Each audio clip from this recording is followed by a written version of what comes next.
We'll get going here in just a moment.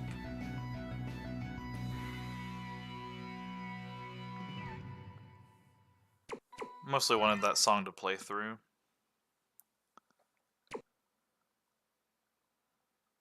They do kind of have the same body structure, huh?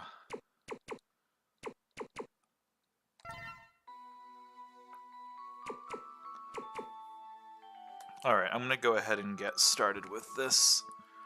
So, before we get too deeply into this game, this is not going to be a 100% playthrough, just because I'm not going to be able to do that without playing through this game twice. And it's not necessarily a difficult game to get through, but as we kind of get into it, there's going to be some things that'll show up that kind of explain why that's the case.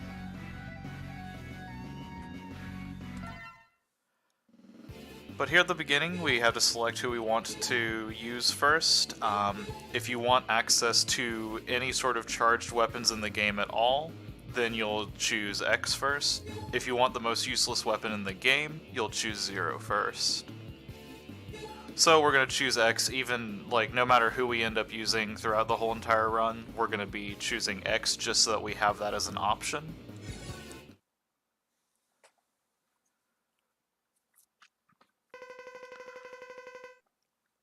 So I titled this The Beginning of Mediocrity, and that's because, on one hand, it's not exactly the worst of the series, because we haven't, you know, we've played Megaman X7, we've seen the lowest point. And this isn't anywhere near that. It's also not Mega Man X6 either.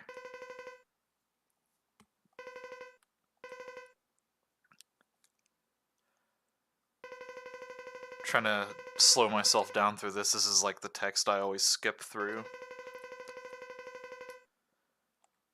I wonder who that could be.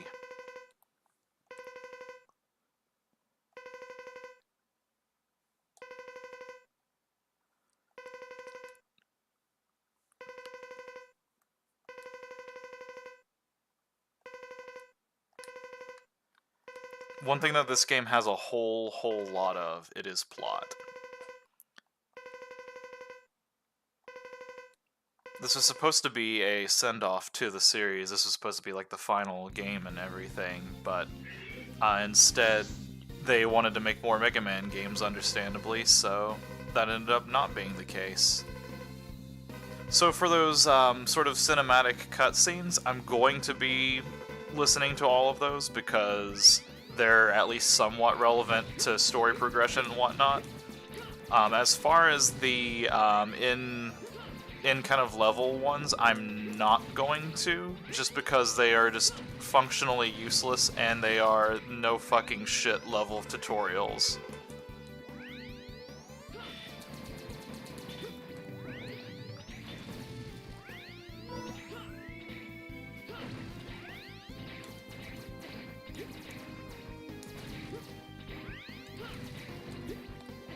Whoops, I should have hovered there.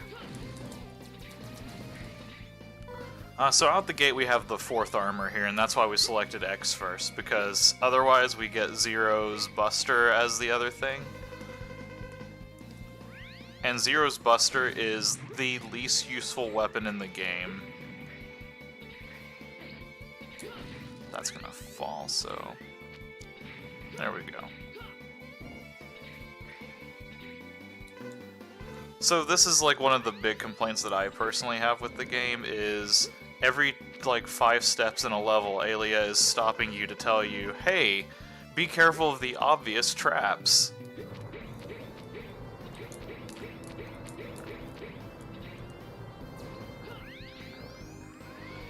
Alright, while we're getting through some of this dialogue, I'm going to catch up on chat.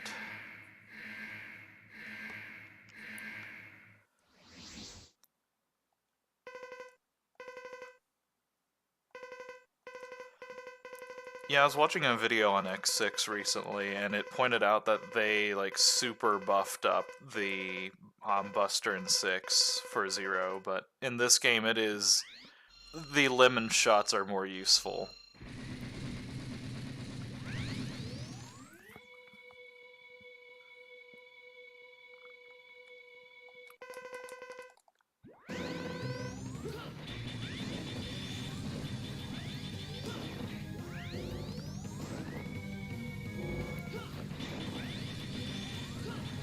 I don't judge people who say that this is one of their favorite of the 32-bit.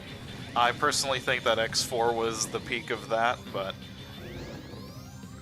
the thing that I give this game is it doesn't do anything that is necessarily, like, too terribly offensive, like, to the entirety of the series.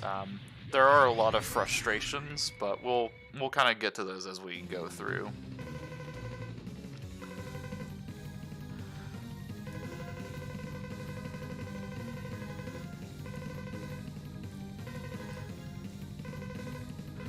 So at this point, we kind of get into the crux of the game. We've basically triggered a crash of the Eurasia colony, and it's going to be hurtling towards the planet Earth, and it's going to put us onto a timer. Ultimately, the timer doesn't mean anything because it only really comes into effect for every level that you visit, as opposed to continuing at all. But for this first part, we have to gather everything up to stop the colony from falling. There we go. I wanted to kind of pause until they actually showed it on screen here. If anyone tuned into that 9-hour gauntlet of Megaman streaming I did the other time, we actually saw this weapon already in Web Spider's level in Megaman X4.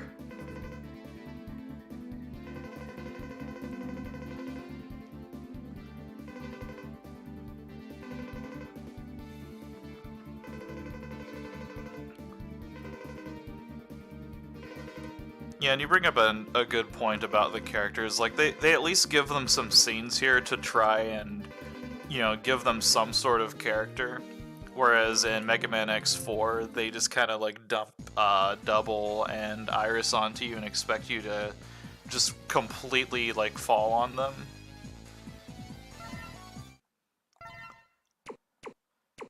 There we go. We'll save in slot 2 for this.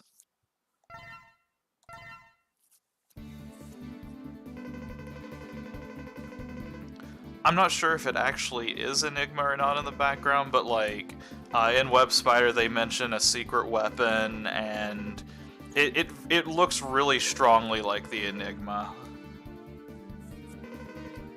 It's kind of the same thing as why didn't they just use the final base from X4 as the colony that dropped from this one?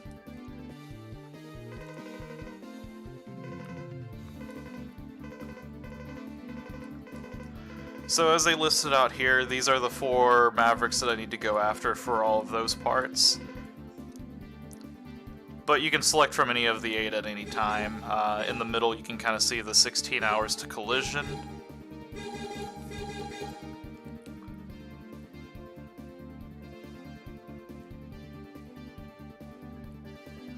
Yeah, like I said, like I can't like actually qualify whether that was intended or not, but that's kind of the conclusion that I always drew, was that the cannon in Web Spider, the secret weapon that you're procuring from Repliforce, was the Enigma.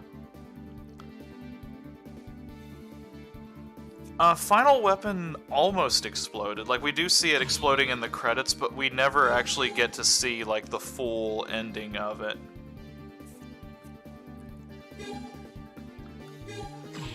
I'm going to be using X through most of this playthrough, mostly because I always use Zero and I just want to mix it up a little bit.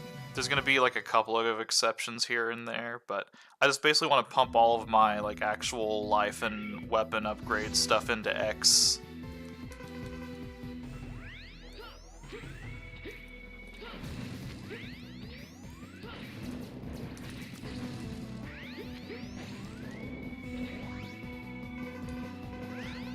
I wonder where I'm supposed to hit this train at. If only Aelia would tell me.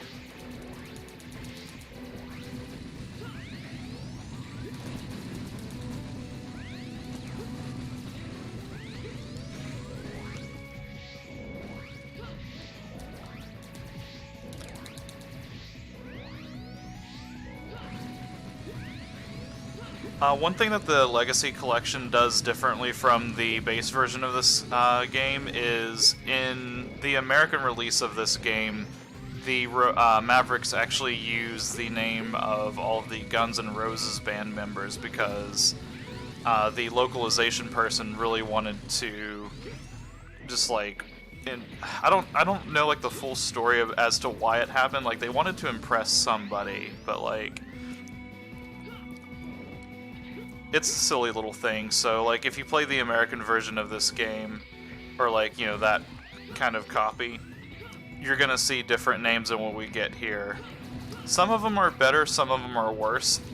I personally prefer the original names better than the Guns N' Roses remakes, but there's a couple of exceptions. I very much prefer Duff McWhalen over Tidal Whale.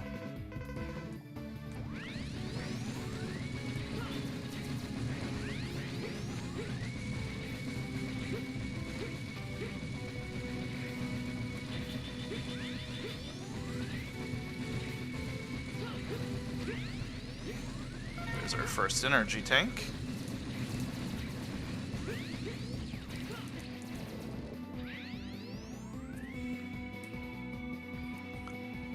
I can't remember exactly what this boss's like current name is, but it's Grizzly Slash in the Guns N' Roses translation.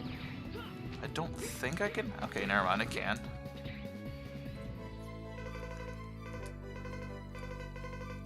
One of the gripes I have about this game is right here. The parts that we're going to be collecting are going to be for two pieces of armor, the Falcon armor as well as the Gaia armor. And the way that they kind of do this is I can't use any of the Falcon armor or Gaia armor pieces until I collect all four pieces from it. Which to me is a really big bummer because it kind of ruins the initial thrill of collecting the armors to begin with. Is it just Crescent Grizzly? Okay.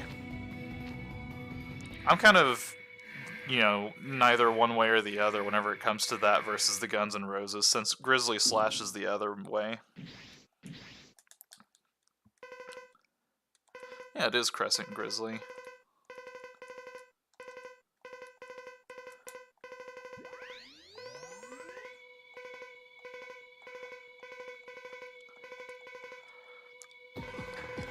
I'm going to be skipping through a lot of the dialogues for these Mavericks, but usually if you're playing as X, the Mavericks are a lot more like, I guess like understanding, like whenever you play this as Zero, Crescent Grizzly is a lot more vengeful towards Zero.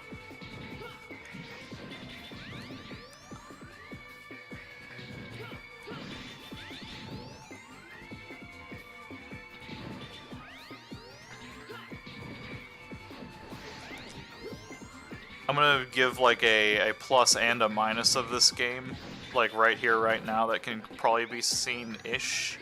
The plus is that, on one hand, the controls are a lot tighter than they were in 4. Like, you can really tell that they kind of had a better idea what they were doing with the controls in general.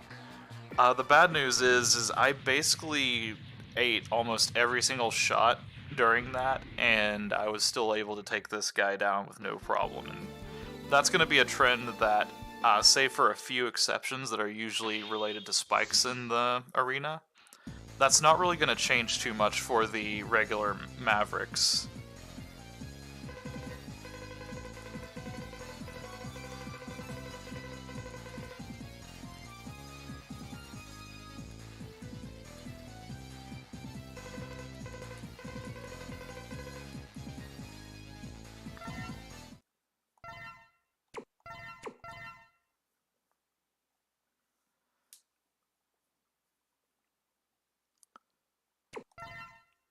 thought I was saving all that time. My bad. Yep, and we'll get to that one level for sure. Like, it's a doozy of a level, and it's honestly like it's just one very particular part of it that's the worst. But we'll get there. For now, we're gonna do our one trip with Zero in here, because this place is abysmal whenever you're doing this with an under equipped X.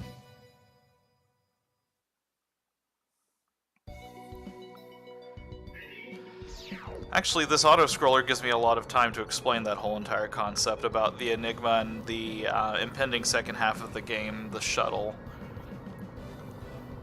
So, this game has the 16-hour timer. Whenever you get halfway through it, you have like another kind of invisible timer that's kind of going for part 2 of this. This is assuming that you don't get blessed RNG, because basically these parts that I'm collecting right now don't necessarily guarantee that I'm going to succeed at this.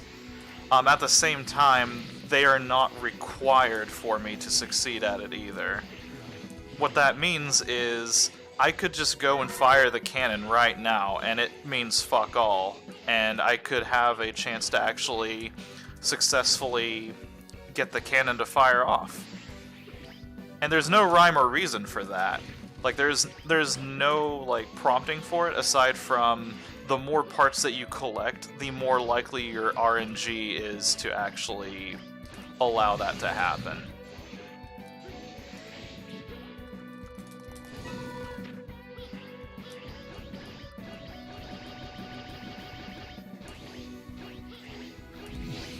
So I could go and fire the Enigma right now, and I could either proceed to the second half of the game, which is the, like, almost guaranteed outcome that's going to happen, is the laser's not effective enough and you have to do the shuttle. Or it can actually succeed at this moment. And if that happens, then you can actually proceed to the entire end of the game without having touched a single robot master. Maverick, there we go. I'm so used to the classic series, so I'm going to be calling them robot masters, and that's my fault.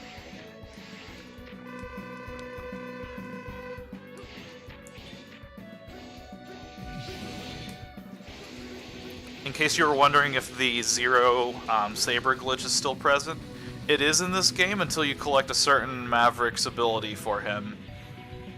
And it's also one of the reasons I want to use X instead, is because where it was kind of a formidable tactic to use it in X4, it completely outright ruins this game's difficulty as much as the game's difficulty already ruins itself.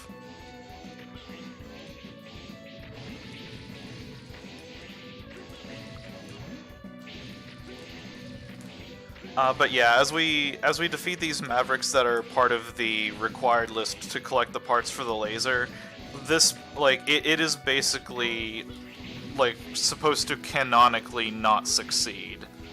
Like, that's the best way I can kind of explain why you have such a low chance of it actually hurting, or why you have such a low chance of it giving you the outcome that you're looking for. Also, I am grabbing onto nothing right now, and it's just because this part, like, the auto-scroller doesn't register floor during that, so I'm not going to call that a bad thing, because honestly, like, that auto-scroller is the worst, and I would cry if I had to redo that because of just some shenanigans.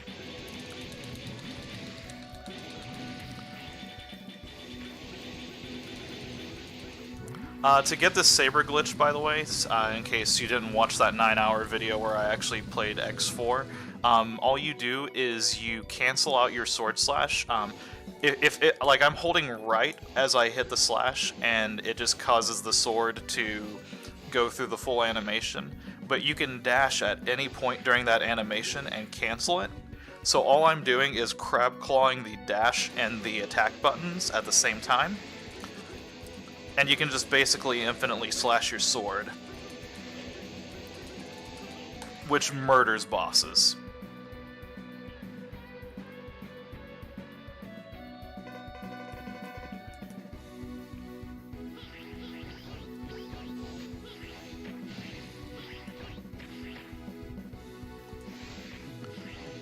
Unfortunately, we can't go up there just yet.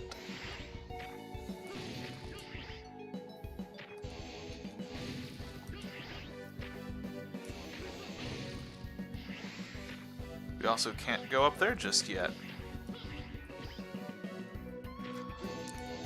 We'll get to this later. Just know that this is here and that this is a frustrating part number 2 of this game. Like, everything with the capsules in this game just annoy me and bother me to some degree. I'm trying to save that commentary for whenever we actually get 1 or 2 of the newer suits, though. I'm probably not going to be getting through this game as fast as other games in the series. The 32-bit ones in particular tend to be a little bit longer of a haul than the classic series. I guess like Mega Man 11's notwithstanding there, but I bet even if I got good at that game, it would probably take about as long as the classics.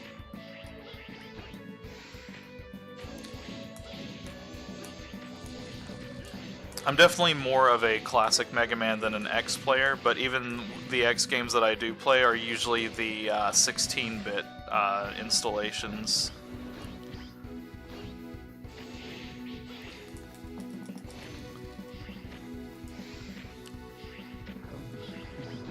I just got bored of destroying the cannon, so I'm just gonna play dodgeball. Gives me something to do during these. Oh yeah, you can duck now, by the way. Pretty sure, yep, whenever you get up here, they respawn anyways, so.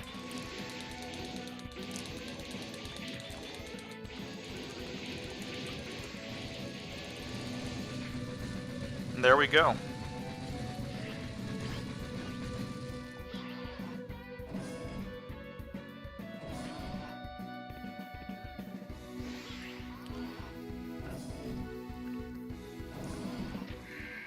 So if I'm going to die often on a Maverick, it's going to be this one. And it's 9 times out of 10 just going to be because of the way that he is.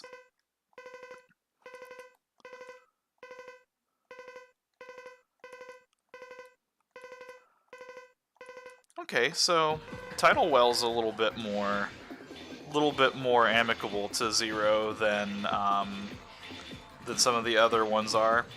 Crescent Grizzly, for example, he's actually really upset at Zero because Zero busted him in like his weapons trade operations. I was waiting for that. And we killed him off screen. Nice.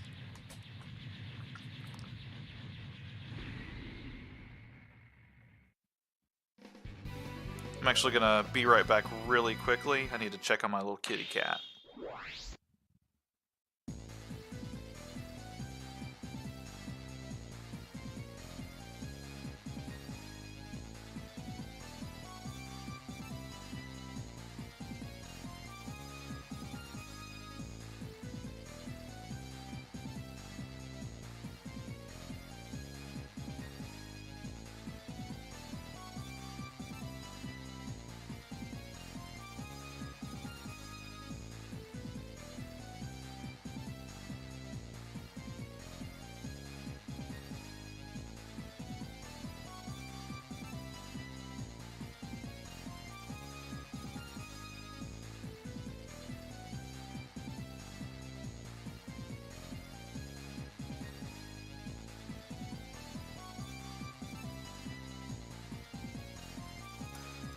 Alright, sorry about the wait there.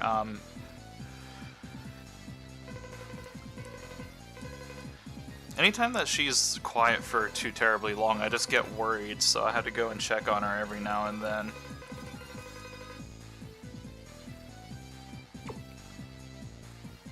I'm gonna do weapons and energy. I don't remember.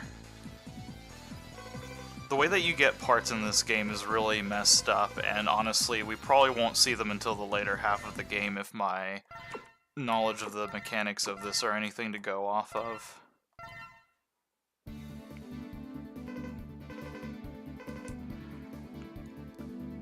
Need something to arbitrarily waste your time that's unskippable that I pretty much have to do? It's Dynamo.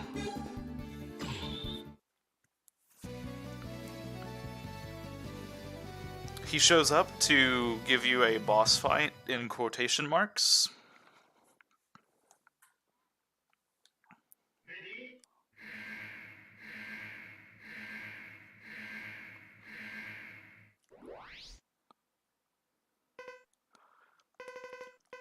I think he's an okay character, and he even has a little bit of continuity between this game and the next one, but they just don't really use him for anything. Like, in this game he gets more than he gets in X6, which is understandable, but he's just basically a way to waste time.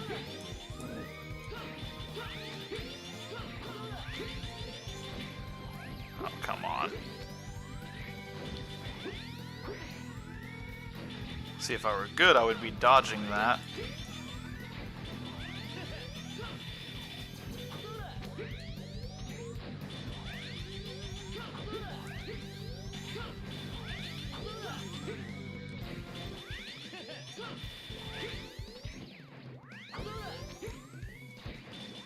Riveting action. That's kind of why I emphasize that, like, calling him a boss fight at this point is more of a suggestion than it is an actual problem.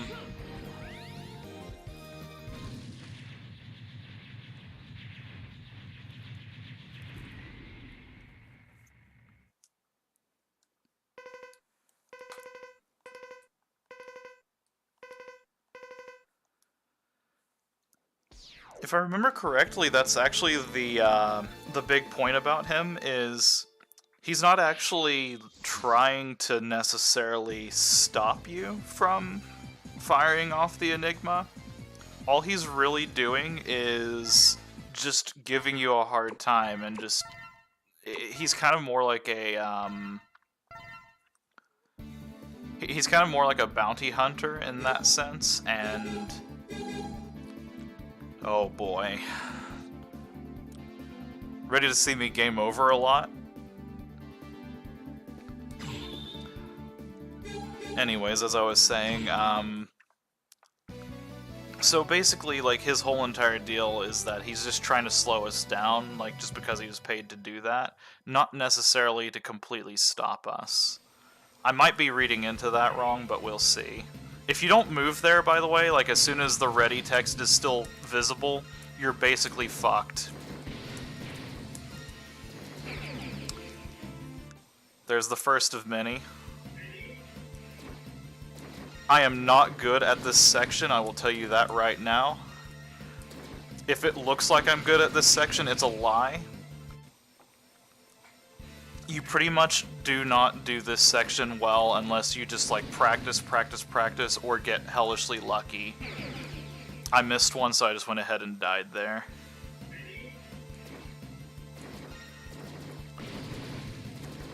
So I was watching a friend play this game for the first time blind, and it was... I couldn't jump there, I was mashing jump. I need to not boost and just spam fire those things down.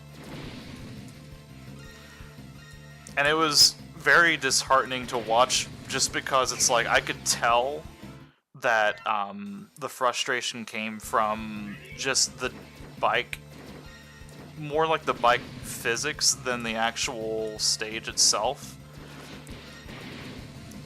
Well.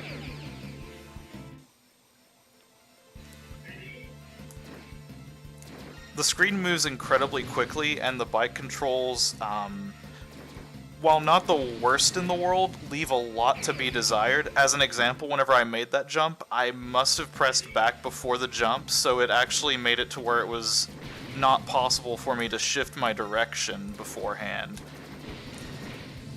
Which really sucks when you're trying to make a precise jump. Uh-oh. I missed one. Almost had it. And, like, it wouldn't... Did I miss that? I didn't hear the sound.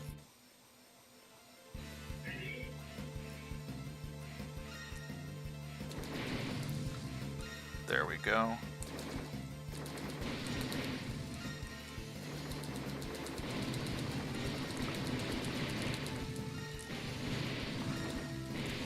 Okay, we made it.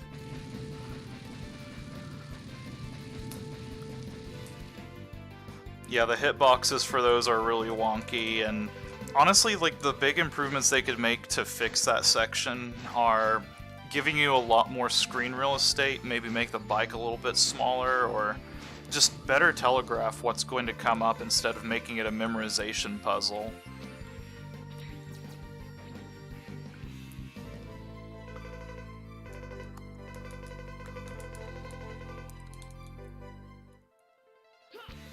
So technically this will put us at 3 out of 4 of the Falcon parts, if I remember correctly.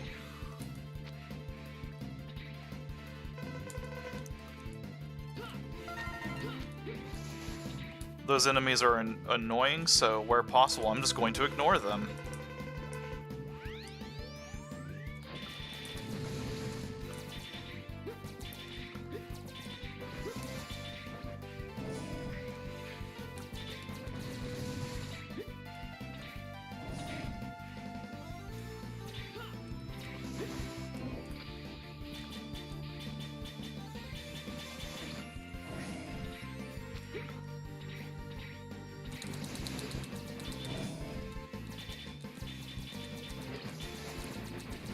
That's why I kind of ignore them. They just take so much health. Did you know there's 2 locks now? How do you like that? The old Sniper Joe trick works on them.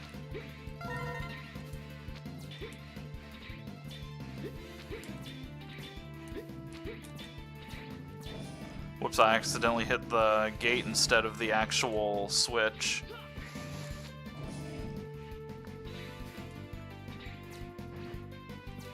That's fun.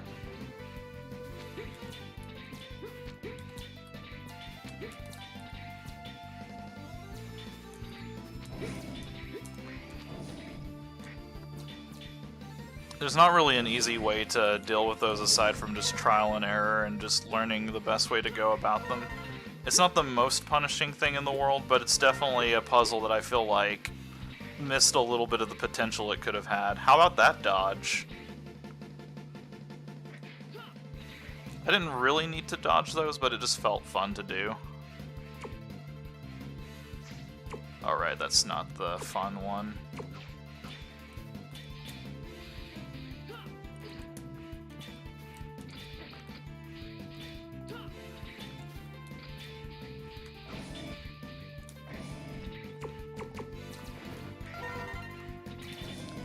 I'll talk about the weapons here once we get a couple of more of them, but honestly, like, in my opinion, a lot of the weapons in this game are nothing super to write home about. The Zero sword techniques are a little bit better, but, you know, we'll get to those.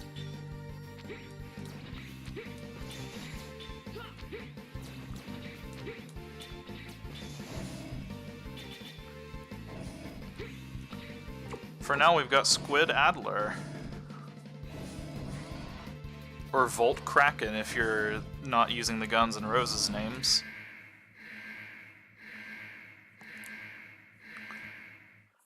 The worst part is like a lot of the weapons here aren't bad in the sense of like the utility of them, it's just that it's nothing we haven't seen before.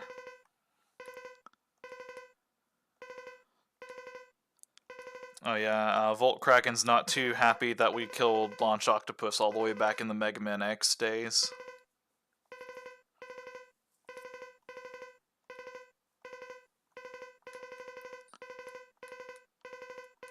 We get to watch him turn into a Maverick right in front of us as well.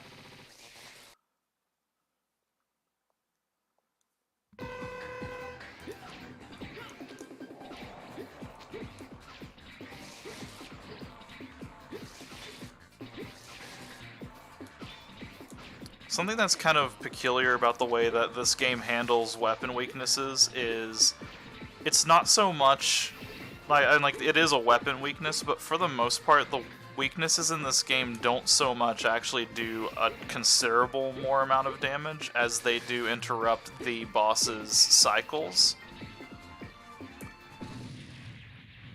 At least not to the degree that it did in the older games. Like, in the older games of like the classic series, it didn't really like always interrupt their patterns as much as it just, you know, hit them a little bit harder. I'm kind of middling on that, to be honest. Like, I think I prefer just like the weapons doing more damage and maybe like doing a little bit of stun to them versus completely like resetting their cycles, but you know, I'm not like terribly worried about either way.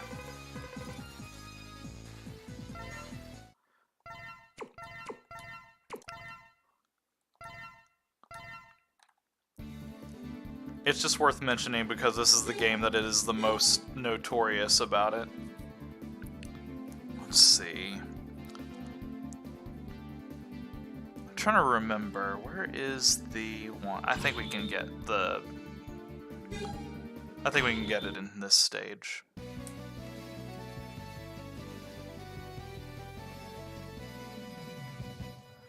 Yeah, Classic 7's the only one that I know where the patterns actually reset on the Robot Masters, and then, let's see.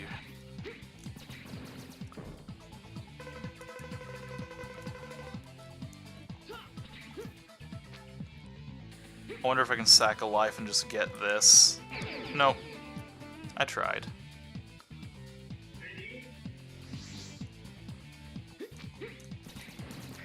Oh man, I remember X7. I vividly remember playing that game for the first time and screaming about the weapons. Remember the wheel roller weapon that pretty much has no speed to it whatsoever, and then even if it does hit, does like no damage? Good times. Alright, I need the fire weapon to get up there, but we're gonna have to do revisits at some point anyways, so...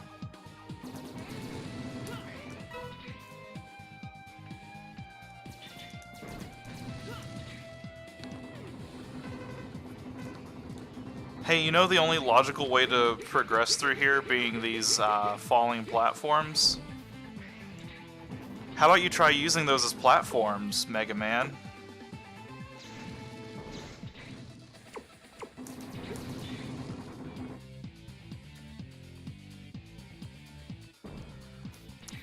Man, I was so willing to give Mega Man X7 the benefit of the doubt and just assume that it was something silly, but ooh, that game could not have lived up to the unhype any more than what it did.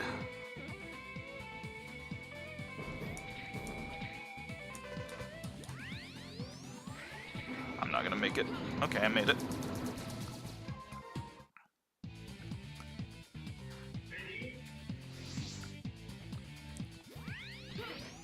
I think if those things crush you, like, I believe that you can actually get crushed by them and not,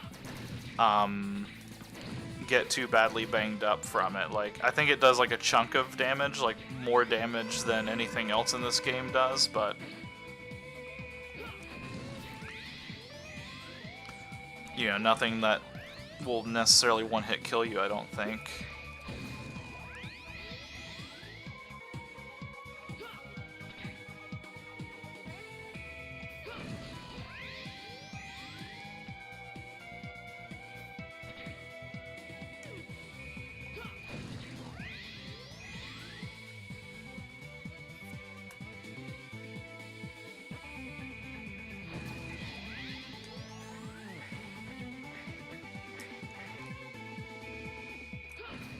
I think the worst part about X7, since we have a little bit of time to talk about it because of this exhilarating boss fight, I think the thing about X7 is just... it didn't have to be as bad of a game as it ended up being. Like, I feel like if they spent some time and just, like, tightened up the control scheme and worked on... you know, proper aiming in a 3D environment before they actually set out and made the game, and, you know, thought critically about how to apply... about how they applied their various weapons in the 3D environment, I think it would have honestly been fine. And how did I not get hit by that?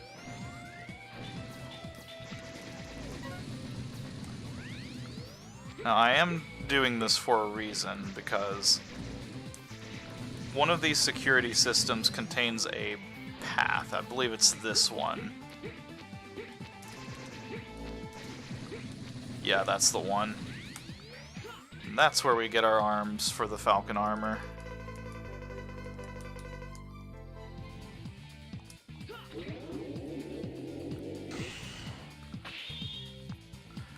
I'm going to try to avoid talking too much about X7 because I have an entire video on why X7 sucks.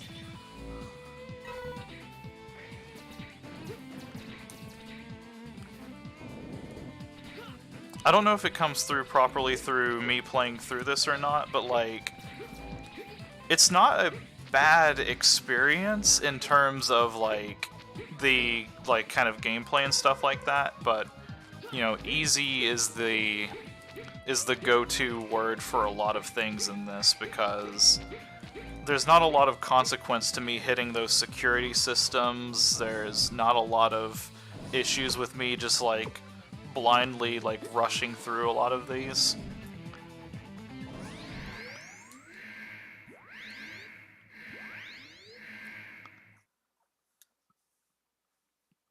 Yeah, I love Legends. I need to play Mega Man Legends 2 on the channel at some point, but I need to make sure I can actually get through that game first. It's been a while. Shining Firefly. I prefer this name over Izzy Glow, but I can never remember that, so take that for what you will as in terms of how good one name is over the other.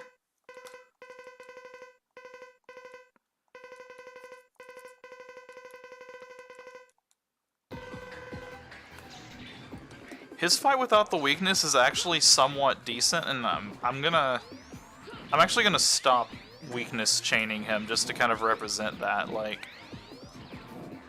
at least in terms of the Mavericks in this game, he's got a pretty acceptable fight about him. There's only one ability that he has that I find kind of bullshit, and it's whenever he does his horizontal laser. That move right... No, not that one. He has a horizontal version of it that is just kind of bullshit. And like, this fight right here is a genuinely good time. Like, I enjoy this.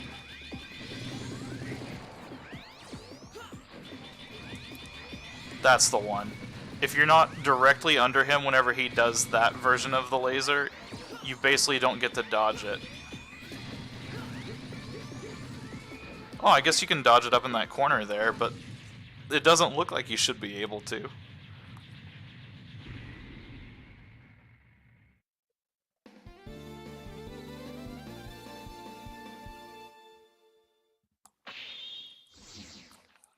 Yeah, Shining Firefly.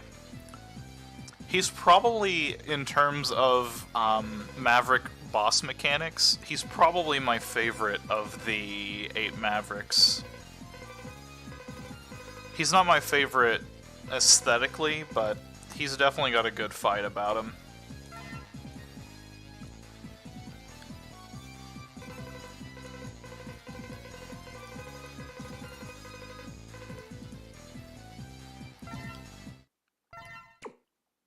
Alright, and before we tackle the second set of these, we are going to, first of all, fire the Enigma.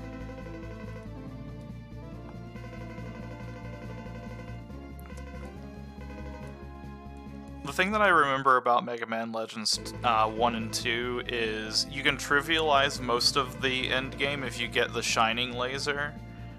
And if you don't get the Shining Laser, then you basically are going to have a bad time.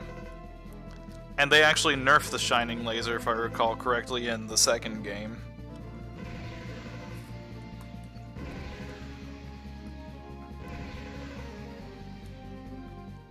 Did we do it? This right here is actually the parts of Mega Man X5 that I do like, is just kind of the general story of trying to stop this disaster from happening. I just wish that they could have portrayed it a little bit better than these, like, stills.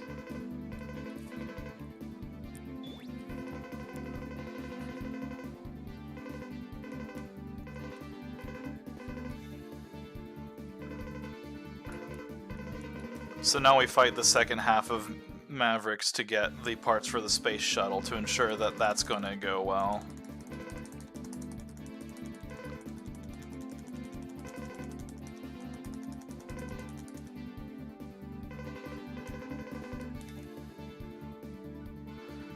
Alright, so before we go there, we're going to go to... unfortunately go back to this stage and do the whole entire gauntlet again as X.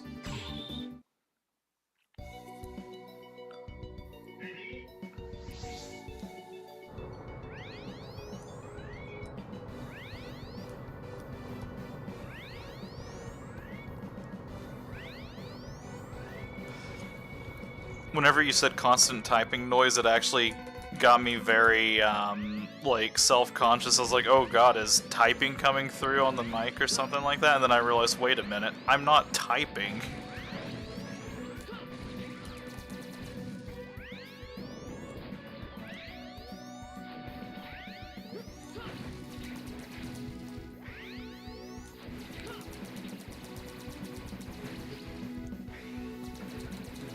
Just bully him all the way back.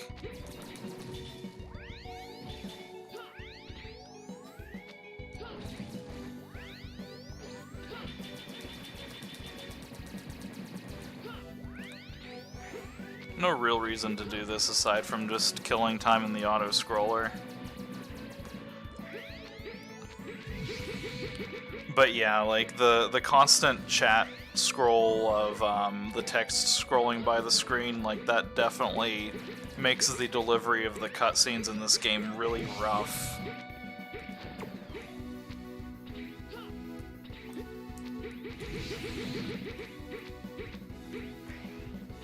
And it's like they want you to get invested in those characters, like Douglas, Lifesaver, Aelia, and Cygnus, which, you know, Aelia later on gets some real development, and even Cygnus to a slight degree does.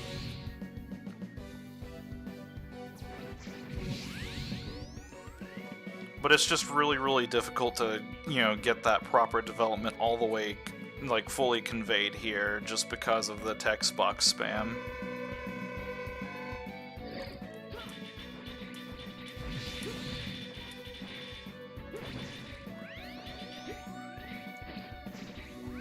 Oh, that's cool.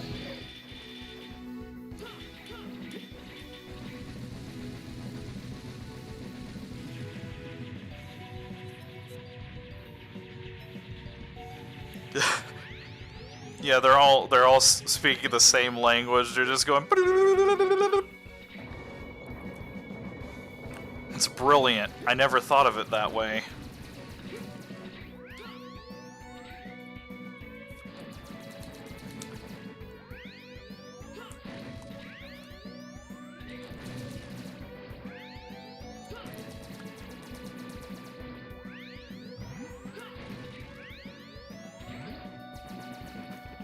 The worst part is we actually saw something almost incredibly similar to this, albeit done a lot better, a la Megaman X2, which is even more funny because this is Bubble Crab's theme.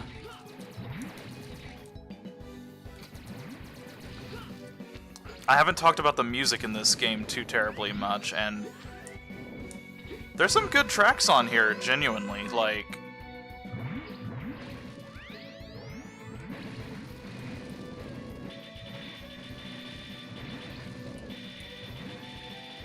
It's like one of the... It's another one of the pretty good positives I have about this game, is like it does have a pretty genuinely good soundtrack. This is probably one of my least favorite on here, just because of the fact that all it is just Duff McWhalen redone. Or not Duff McWhalen, Bubble Crab redone. Getting my names messed up.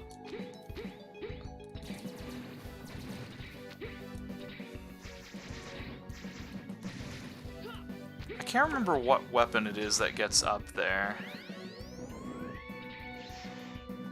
It's not that, that's for sure. I don't think any of these weapons do it either. That's whatever. I need to save my my goo shaver, which is just an awful name for a weapon, by the way. Okay, so to get this, you need to use Duff McWelland's weapon in his level. Edge yourself to the side of the screen here without going too far, which I almost did. That was horrifying. And then you can actually land the shot for it. I think the original theme is fine, but it just wasn't something that needed to be redone. Like, just give him his own theme. Can I exit the stage? Because I really don't want to go through the... Whew, I really did not want to go through the auto-scroller there again. Ooh, we got the quick charge as well. Equip the shit out of that.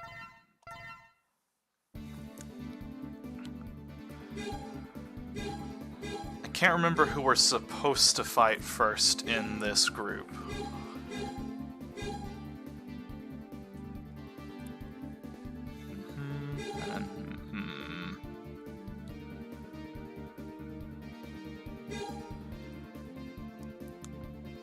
Yeah, we'll just go ahead and do... We'll do Dark Necrobat first. Oh wait, actually, can I go back? Whew, okay. I want to select the Falcon Armor and give him the Quick Charge. And just while I'm thinking about, let's do the same thing for the 4th Armor.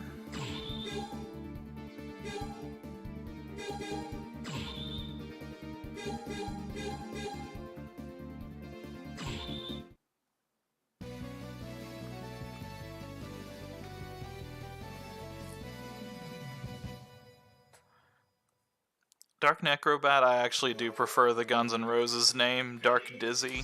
It's not the best out there, but it's at least, like, better than Necrobat. I guess I see why they called him Necrobat, but I don't know. He essentially is Shademan redone. Oh, I'm gonna get hit by that. Oh my god, how did I dodge? That's not slowdown on the stream or lag. Well, it is lag in the game, but it's because of the game itself producing the lag. Did I even take damage from that? Like, I got hit, but... Okay, I did. I didn't see my health bar move at all.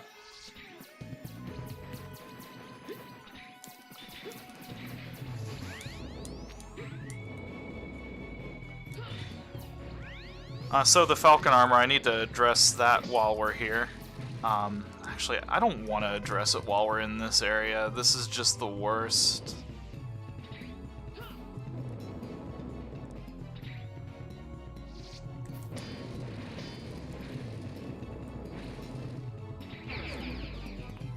Cool.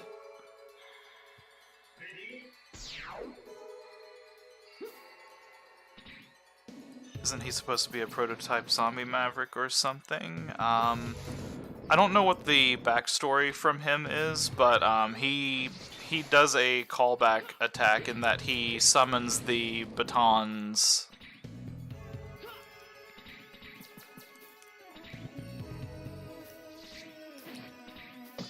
Okay, we didn't land the spikes on the platform that time.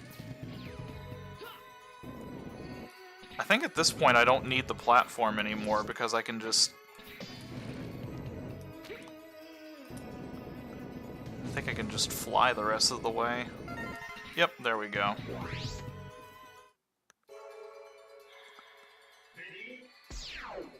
I didn't realize that those spikes were instant kill, so that's why I didn't pay them too much mind.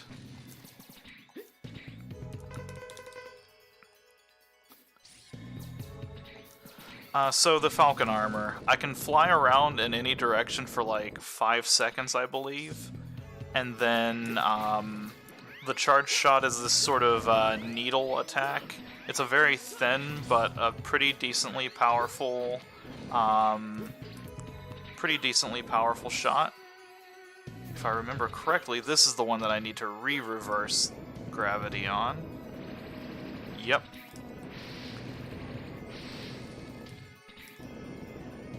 Make a stupid precise movement there. I was actually trying to do micro adjustments that whole time. It just didn't come through at all.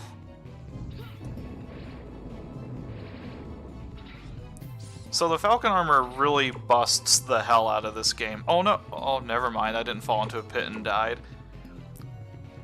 So remember how I said we're going to be here for a while on the ride armor stage in Squid Adler? We're going to be here for a while.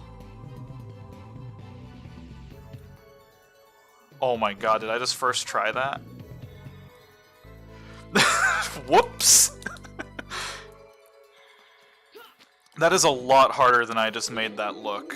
Those turns are very unforgiving, and, like, especially there at the edge of the screen, it can be really tricky to tell where the wall is up there just because of the way that it handles things up there.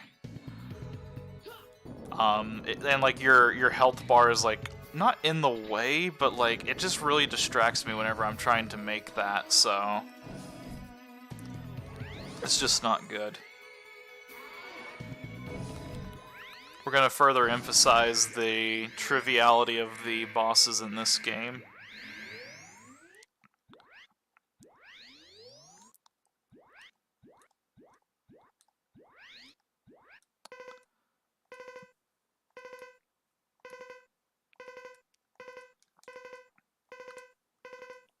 So it's questionable as to whether or not Dark Necrobat even went Maverick. Like, he was just kind of crazy to begin with, I'm pretty sure.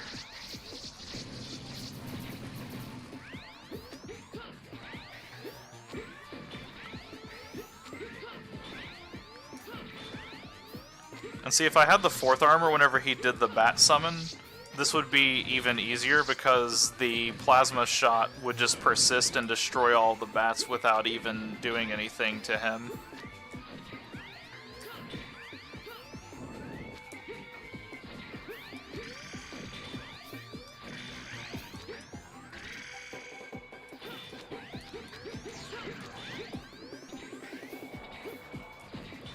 Oh, I didn't realize you could stun him out of his time stop.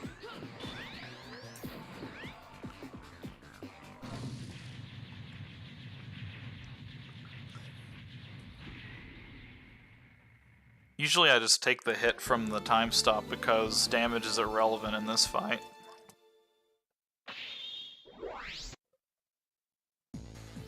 The best part about all of this is I'm going to make such a big deal about how much damage nothing in this game does to you, and then I'm going to hit the Wily stages and just... Or not the Wily stages, the Sigma stages. And it's just going to be a blast.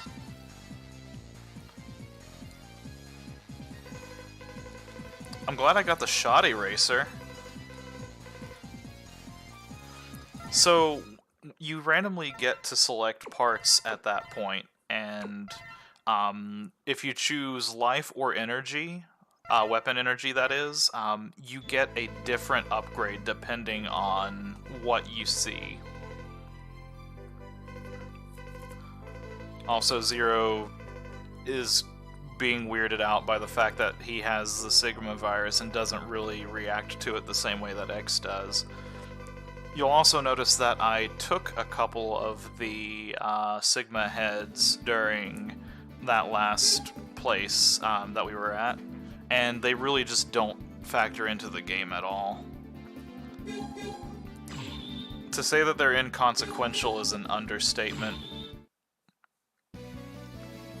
Even if I did take the full brunt of them and just completely sucked, and, you know, got the Sigma virus on X, all it would do to me is just basically give me, all it would do is just give me, like, a temporary health issue. Like, I would lose health until I didn't anymore. So this stage is fun. I have to stop those bombs from blowing up or take a chunk of damage.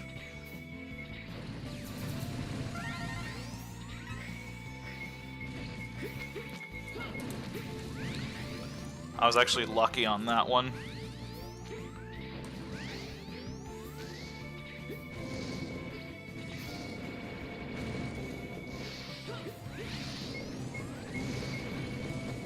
I just killed that one by flying into it. No big deal. Do you like slow elevator sections? Because we've got slow elevator sections.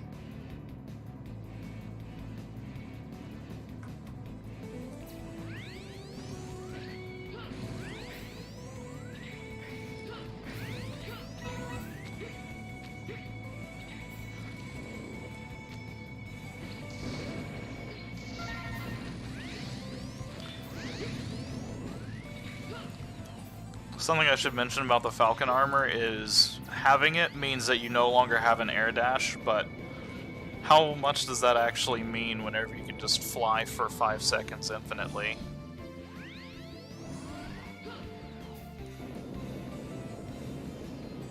That's right. Need to be up a little bit further.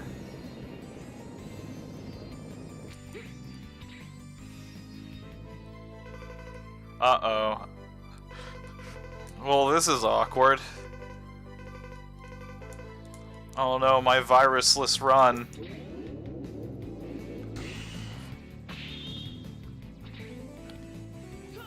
I don't think that you can actually progress this part without the elevator. Or at the very least, I don't think you can reach it there in time.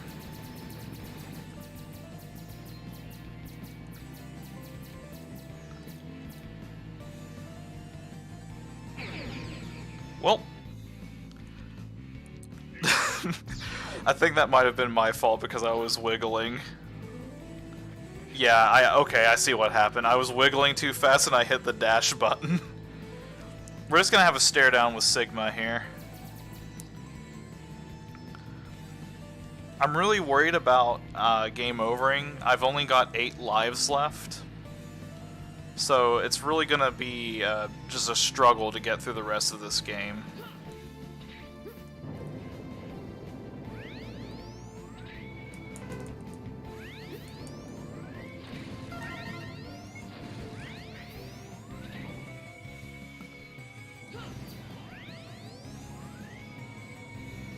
See, the idea is you're not supposed to have the Falcon armor going through this the first time.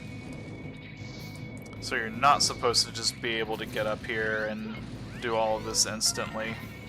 But here we are. Oh, I'm up to 9 lives again, by the way.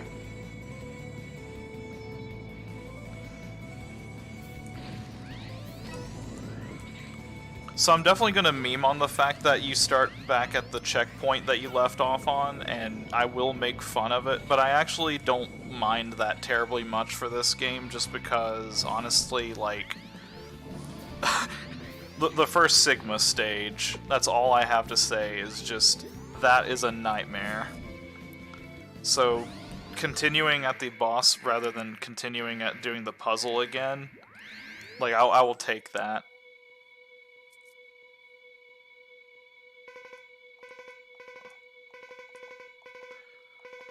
Spiral Pegasus is actually does a lot of callbacks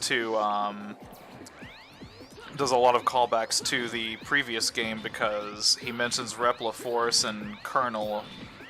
I don't remember if he does that for X or not, but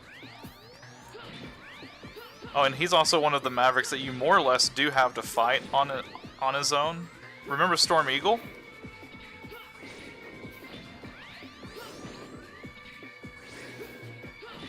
He's actually a pretty decent fight overall. His weapon's kind of not good, but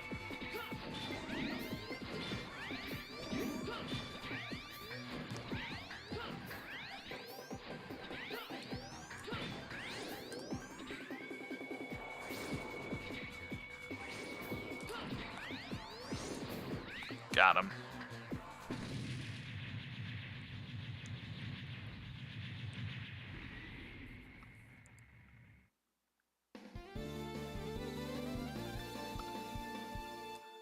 It's kind of sad because, like, the fight's actually really interesting because it takes place on an airship. You're trying not to get knocked off. I don't know if you saw it whenever I was taking damage there, but his attacks whenever they land have a surprising amount of knockback, and it turns it into a pretty hectic fight overall.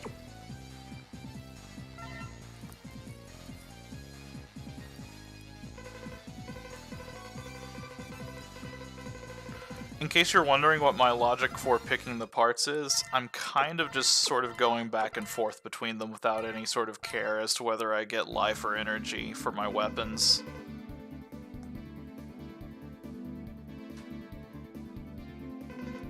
Oh, Dynamo's back. We're gonna fight him with Zero this time, because I haven't really done anything with him, so... There we go. We'll at least equip him with the Shot Eraser.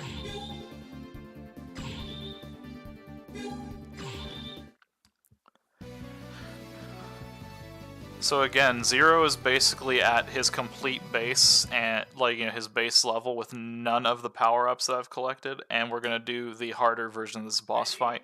Disregard the fact that we're kind of hovering upside down or otherwise like on the wall for this area, just because of the backdrop.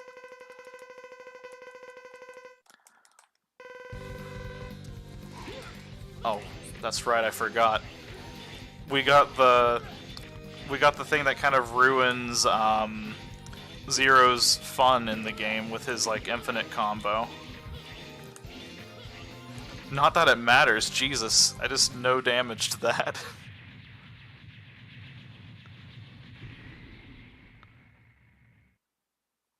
Oh, pretty little cat.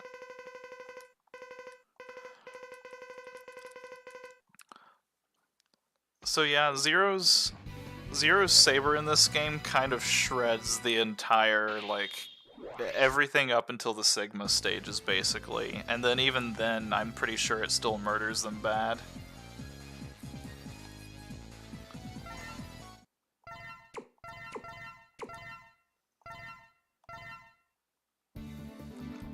And yeah, that's right, like, basically, I don't know what parts it's going to give me whenever I select those, so it's just basically a giant blind guess.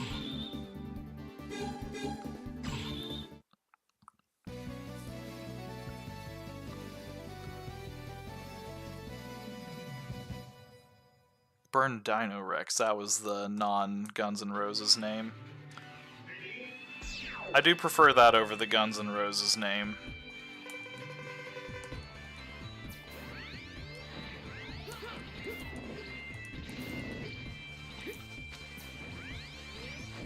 Introducing the first thing in this game that actually does a considerable amount of damage. Fire.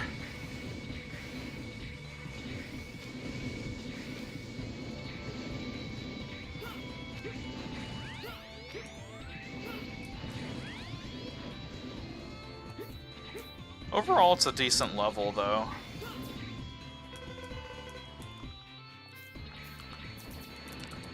I've got a cat in front of me.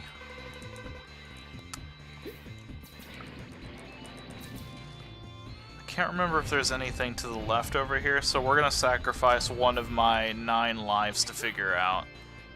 Oh yeah, there is. The heart container.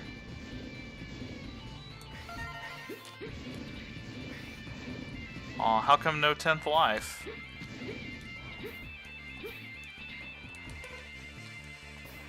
Thanks for stopping me at that point, Alia. Thanks for stopping me again, Alia. I think I was actually more at risk of Alia killing me there than I was the actual lava.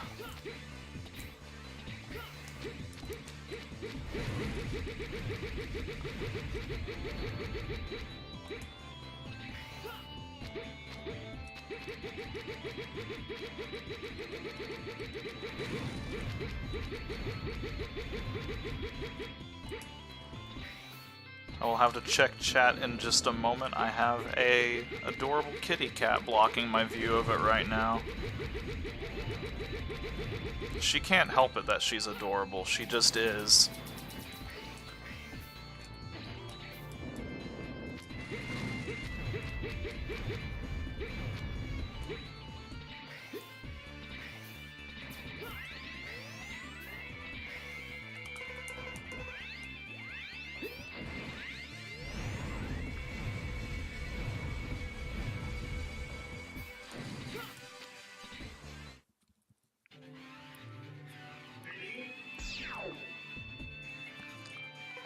Alright, don't let this level fool you. There's only one viable path through it. I say that because you can go the top route and you fight a pterodactyl and it's pretty cool, but this is the route you need to go through. I don't know how well this will show up on stream at all. I just need you to just assume that I'm doing kick-ass stuff right now. I promise you I'm doing a good job and just murdering everything. It's so cool. It's kind of a shame because I love the ride armors, especially like in the 32-bit games, but they don't really give them like a good proper section in this game at all. Like, this part's cool because you get to kind of I think I need to go low for this, actually. Yeah, because that's what gets me to the ride armor.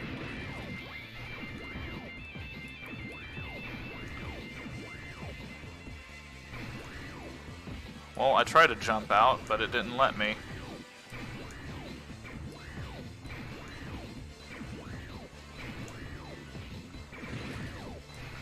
Please just let... Uh-oh, this is bad. There we go. Whew.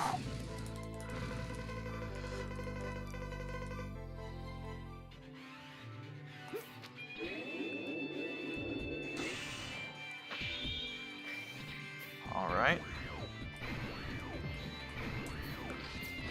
I didn't realize and remember how precise those controls were for that. Also, best transition in the game whenever you can slide off a wall like that.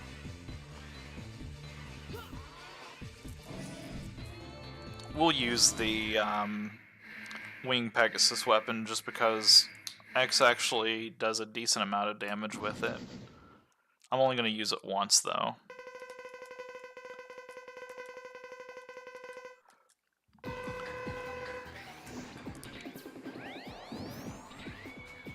Look at that hit stun.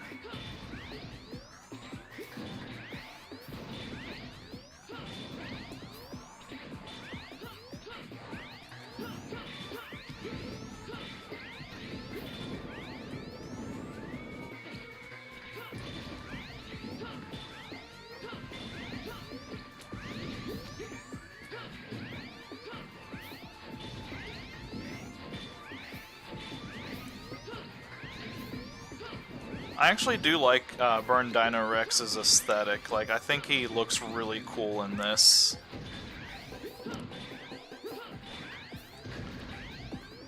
Except whenever he's dying, he looks kind of silly.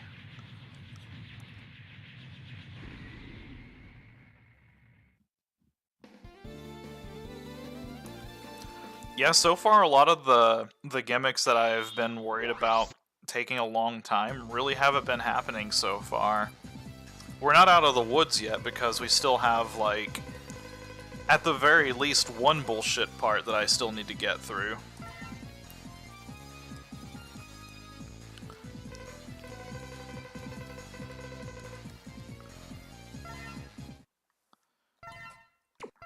But that ride armor jump is really tricky because you basically only get like a couple of pixels above your like final hitbox area to land that correctly, and then it's just a mess. Like, it was good to land that on the first try, and I'll take it. Alright. Axel Rose Red, the last one. And this will get us the Gaia armor, which we're going to see for 2 whole seconds. Like I said, we're not going to go for 100% completion, mostly because I don't know if it's really going to be necessary or not. And that'll become relevant a little bit later in the game as we move forward. Oh man, Speedster. Oh no, my virusless run. Ruined! Did you know that you can grab these with your hook and you can go up them? Wow, I was not mentally ready for that. Speedster increases the speed of the Falcon armor as well. So you know how you could already cover like in almost infinity ground with the Falcon armor? Now you can do it even faster.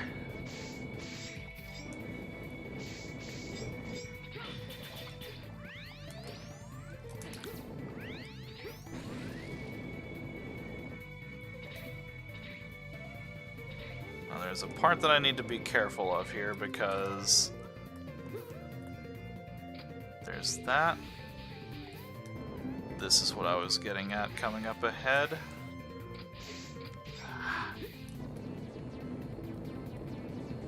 There we go, that's the Gaia armor.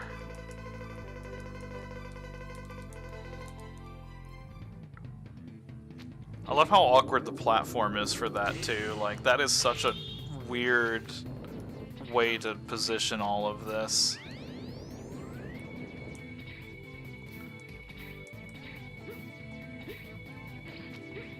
I tried to air dash there and it did not work. We've taken a lot of damage, I better grab that.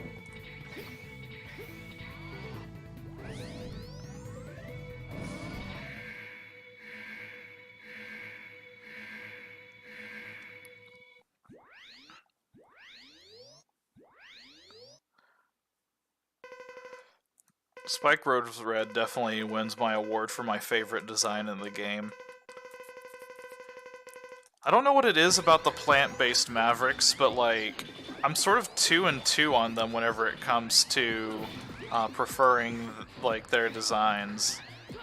I've made it pretty apparent before that in Mega Man 6, one of my favorites is Plant Man. Like, I love the way that he's designed in that game, as boring as his fight is.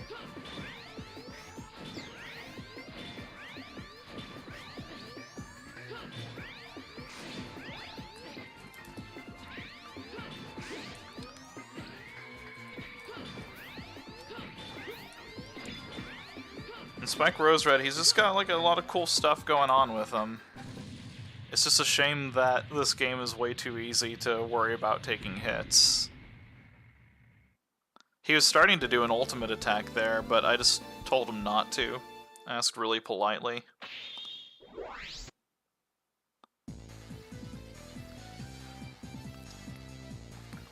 Oh yeah, I definitely don't mince words whenever I say his shield weapon is not the best in the world, and also that his fight is incredibly predictable.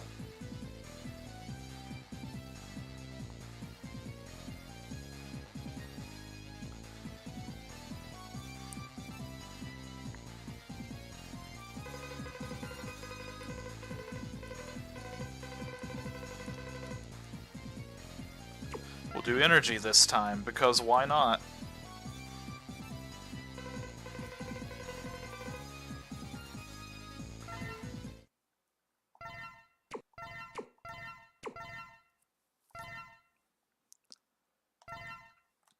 Okay, so from this point, we launch the shuttle.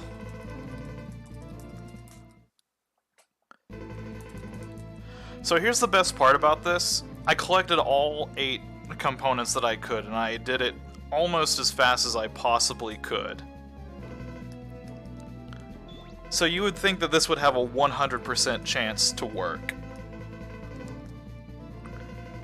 And I'm pretty sure, if I remember this game correctly, even with all 4 parts of the shuttle, I think I can still potentially screw this up just by RNG.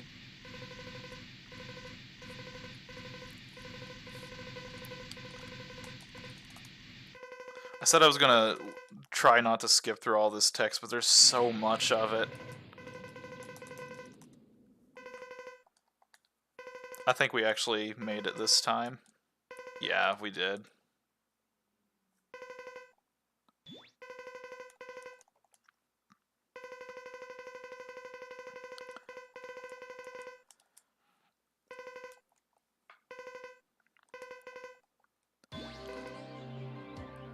So no matter even if we get the good or the bad ending, or, you know, anything in between, there's still Sigma virus going around, and for some odd reason they just decide they're gonna name it the Zero virus.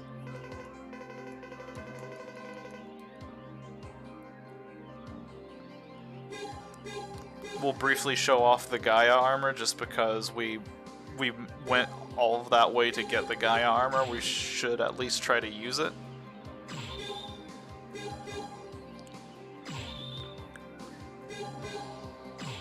Definitely not doing it in the first Sigma stage, though.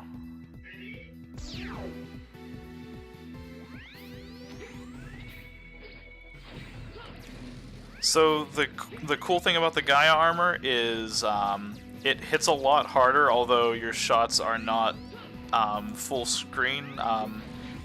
Like the little charge shot there is instantaneous, and it does a lot of damage. Like, it will shred bosses.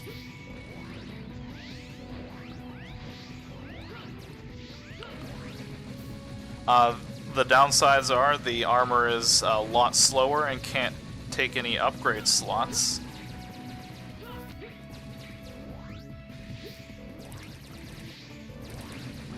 That was a lot faster than... That's just because I mashed like a motherfucker, though. So the real benefit of the Gaia armor is coming up here shortly.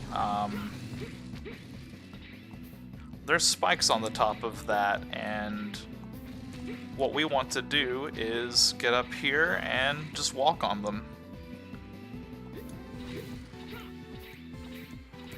So basically, if we wanted to 100%, and I'm just going to say that in quotation marks because we're definitely not going to be able to, if we wanted to 100% this game, there are a couple of stages that the Gaia armor is basically required in, and all that it basically amounts to is just basically grabbing things from a part of the stage that's only accessible by the Gaia armor. There's nothing really like fancy about it, nothing overly complex. It's just, do you want to collect heart containers and stuff like that? Then that's what you've got to do. I don't know why I'm continuing the level at this point. We'll just, we'll leave. There is one final place that I want to go before we go into the Sigma stages. Were Alias, Cygnus, and Douglas always there? So, as far as Alia is concerned, I feel like she's been an operator with you for a long time. If I remember correctly, I think that, Maverick Hunter X, the PS1 game, kind of alludes to her being there, basically. Like, as far as Douglas, he seems like he just kind of showed up in X5 and was kind of intended to be a new character as well as Lifesaver, although I think it would be safe to assume that they're also implied always there. Okay, cool, I started hovering but died anyways.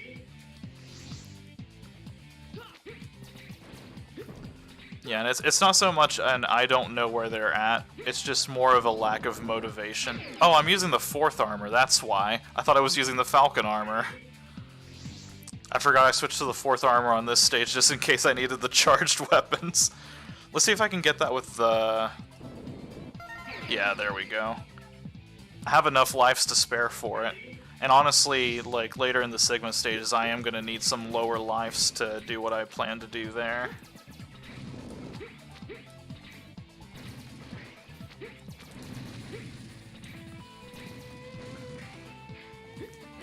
Okay, that's where I want to be.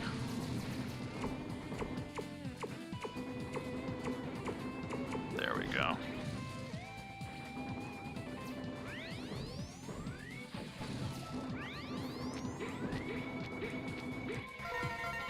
Alright, and that's all I needed from here.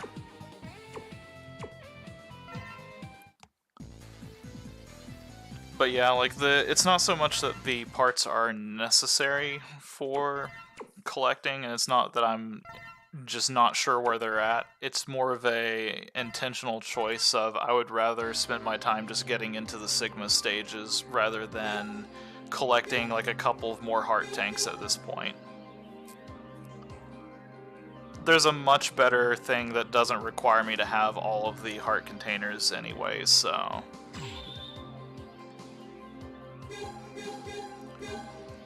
So we are going to very distinctly use the Falcon armor here because of a couple of reasons.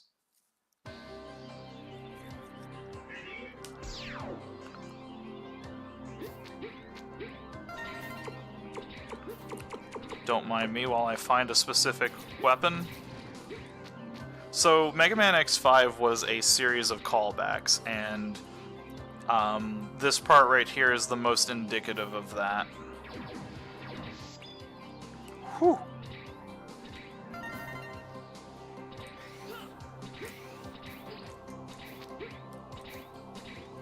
Can I switch out of that now? Nope. So we're probably gonna die right here just because... Oh, if I make... Yeah. You have to be like near perfect, and that's the big complaint that I have about this whole entire part. They are going to expect me to make a series of Quickman memorization puzzles with a couple of quirks about it, and it's one of the reasons that I feel like the back half of this game falls apart, and honestly, like, it's ultimately my biggest complaint about this game in general, is just the fact that you get to this point and just...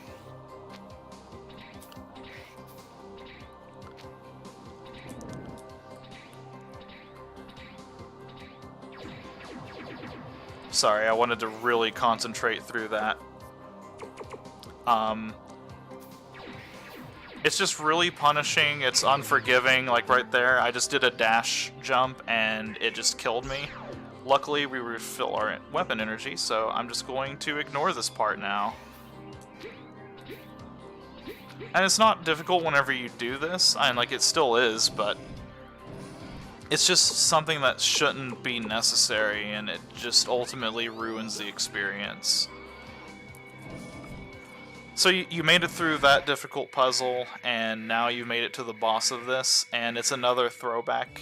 And I really hope that the music for this isn't as grating as I think it's going to be.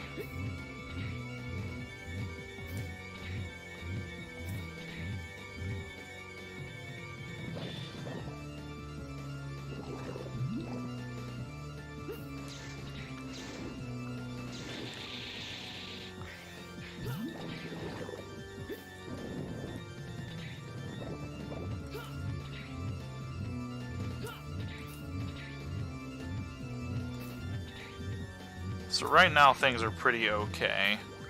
It's not the best in the world, but it's not the worst either. Where to download this game? So I'll tell you right now, I play this on the Mega Man X Legacy Collection. You can also purchase it on the PlayStation 1. As far as sites to acquire it, I'm saying that in quotation marks, I don't really know of where you can acquire it from now, but I'm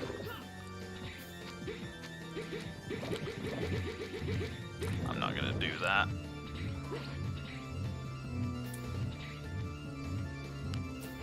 This is where the majority of my time in this is going to go, by the way, is doing this fight.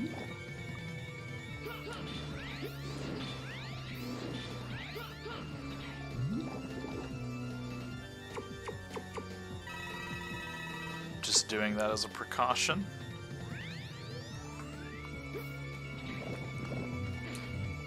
But yeah, like I can't be much help in terms of where to just very subtly acquire the game, but this is on the Mega Man X Legacy Collection, and there's even like a couple of different versions of the Legacy Collection at this point. There's like an Anniversary Collection on the GameCube, just the base PlayStation 1 copy of it.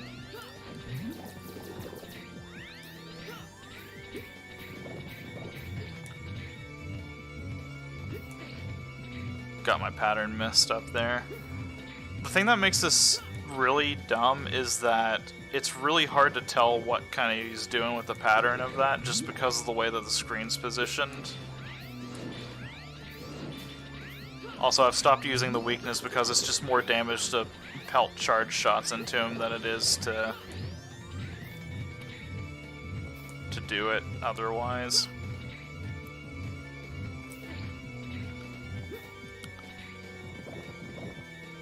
I just need him to go into his final form and then I can just...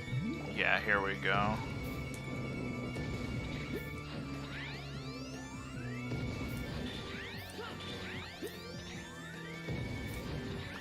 And we got him.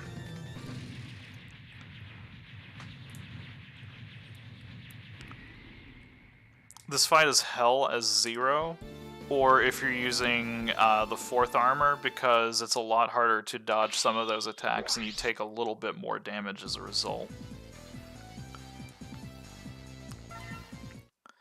But that was definitely one of the stages that I was much more concerned about, so that's one of the hurdles taken care of.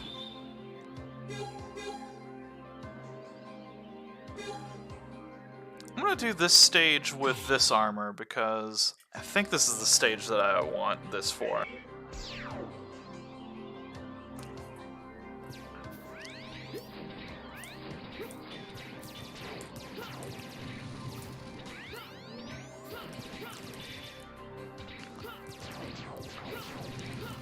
Those Sigma guys are kind of dumb because whenever they put up their shields, their whole entire hitbox becomes untouchable.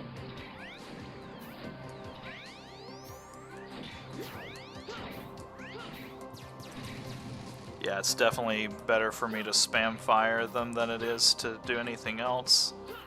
If this layout looks familiar, by the way, that's because this is based off of Megaman X. This is reminiscent of the stage there where you kind of go across the platforms to get onto into the base proper.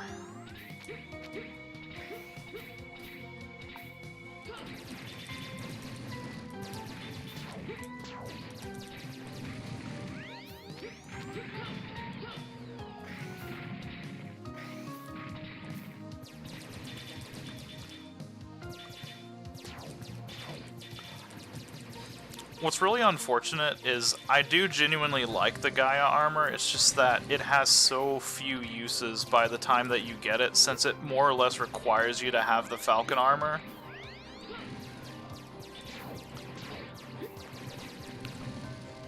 And by the time you have the Falcon armor, you have the ability to fly over everything, so why would you bother getting it? Whew! Got back some of those lives I lost during the Quickman beams.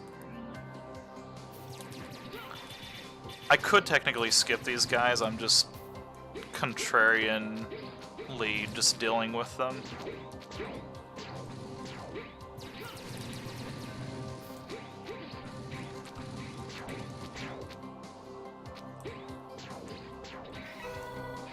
And all of that damage that we took was more or less negated by that.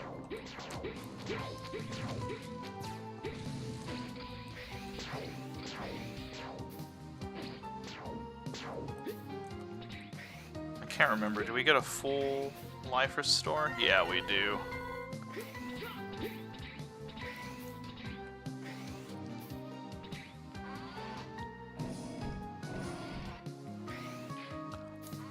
So to continue the Mega Man X throwbacks, we get to fight a super duper fun boss.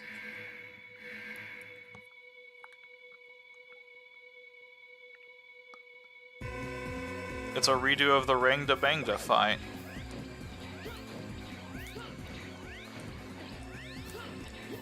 Now, if they just did a one-to-one recreation of the Rangda Bangda, that would be great. The problem is that they didn't. Now, I want to be careful because I don't want to kill him right now. I guess it doesn't matter if I'm using the Gaia armor, but...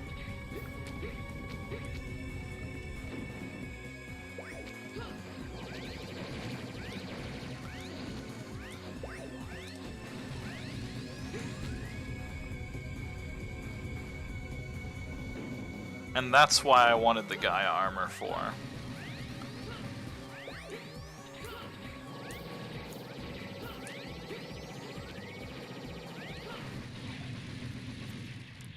And credit where it's due, it actually, like, the charge shot of the Gaia armor tears through bosses. It's just... the trick is not minding. I just got an achievement for that. How to see what that achievement is later.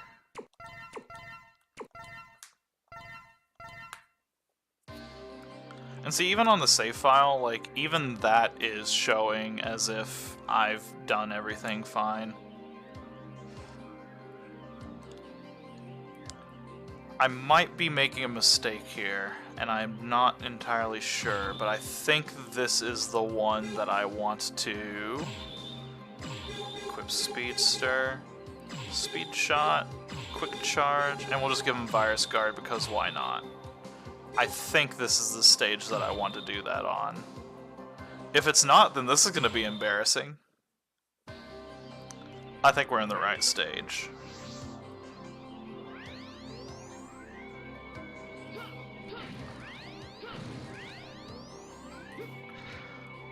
So the fun thing about this is I'm doing this for a very specific reason. I'm not going to explain it right now.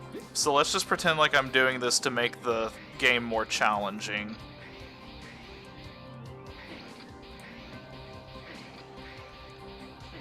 Which I know that's going to be a really hard ask since it's kind of difficult to even tell that that's the case right now. I don't have air dash. I don't have the ability to just fly. Yeah, here we go. Another thing I like about this game is this is the first game that you can get the ultimate armor from a capsule.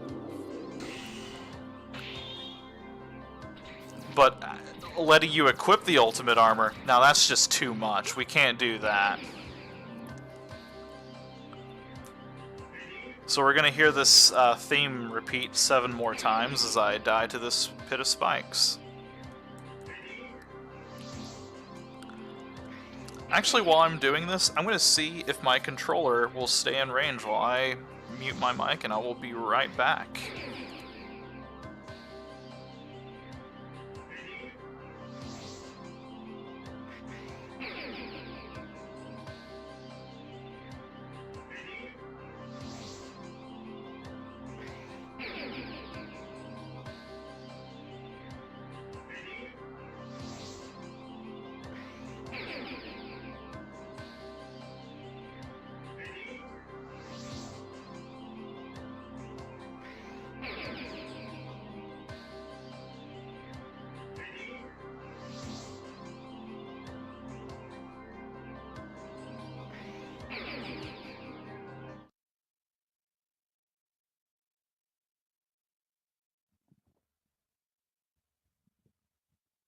Alright, I'm back. I think I timed that well, too.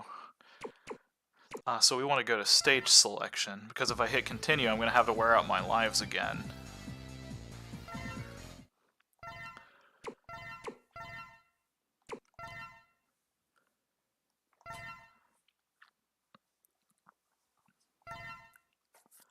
Now, I could do the same thing over again, and I could get, I could also get the black armor for 0. I don't really feel like that's necessary, though. Because we're just going to use the ultimate armor. We're just going to steamroll the rest of the game at this point. Assuming I don't die because of being silly. So we get the 4th armor's kind of original version of the charge shot all the way back now. Sorry about that.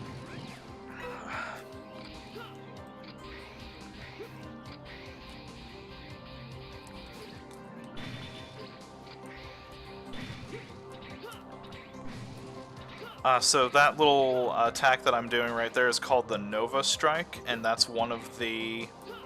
Whoops, hit the spikes. That's one of the things that you get for getting the ultimate armor.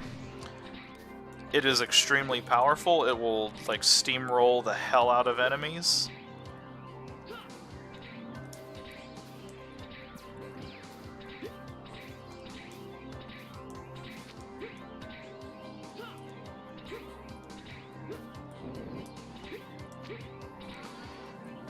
And we'll get to see it in play here a little bit in just a moment.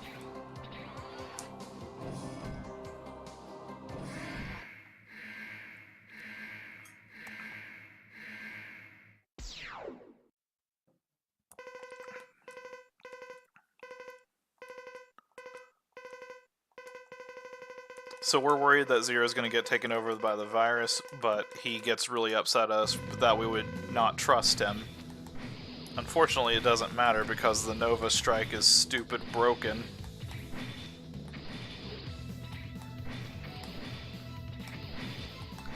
And all he's going to do is Giga attack us.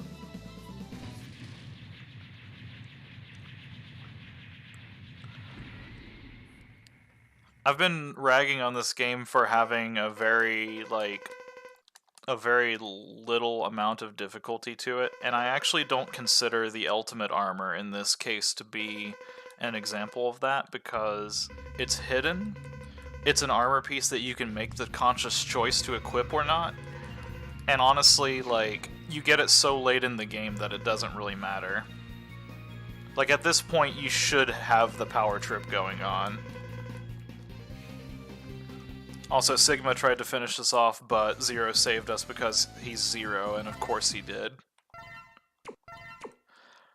Fun fact, in the original version of this game, you actually weren't supposed to be aware that Sigma was, like, super involved in this, and I can't remember if they, like, cut out the earlier kind of references to him and whatnot, but I think he wasn't supposed to be mentioned until that point. And that was supposed to be the reveal that that was Sigma.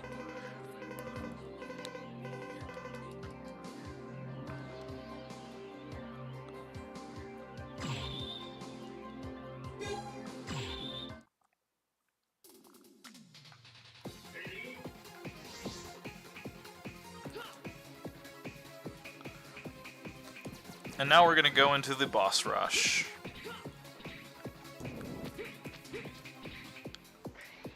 After a little bit of platforming. Because you can never just go to a boss rush, you've gotta make it there first.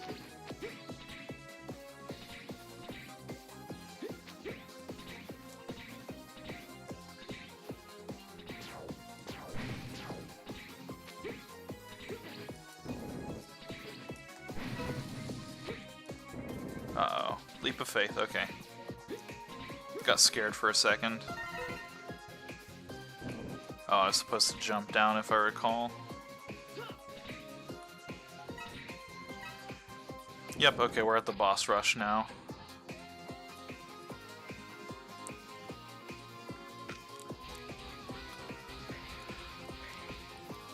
Yeah, I keep meaning at some point to, like, intentionally fail that and, like, just launch the rocket off at the beginning.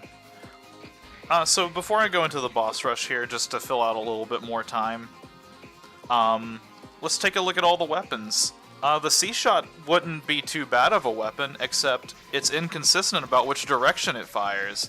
And I'm not controlling this, I'm not pressing up or down on the D-pad, that's just happening. Like, it just decides which direction it's going to go. The Tri-Thunder is pretty good. Fires off a little, like, three-way electric attack. It's not quite as good as the Elect Shock that it's emulating. The Shining Firefly attack, we've seen that a little bit. It's just basically a Worms game, which this weapon doesn't make sense for a Mega Man game just because of the fact that you control it. That's not necessarily a bad thing, but it's just the fact that you're rooted in place and it completely goes, like, opposed to the idea of what you would usually play a Mega Man game for. You do get a cool beam attack if you do the charged variant of it, though. The Goose Shaver is just basically Search Snake. It's gonna crawl along walls until it hits a vertical going up surface, but it will crawl down and along the ground. The Cyclone there, it's a good like speedrunning kind of tool because you can kind of do some platforming without the Falcon armor, but other than that it's useless. This attack is apparently really good, but I've never used it in any of my playthroughs. By the time I cycle around to my weapons to get this out, I've already killed the enemy.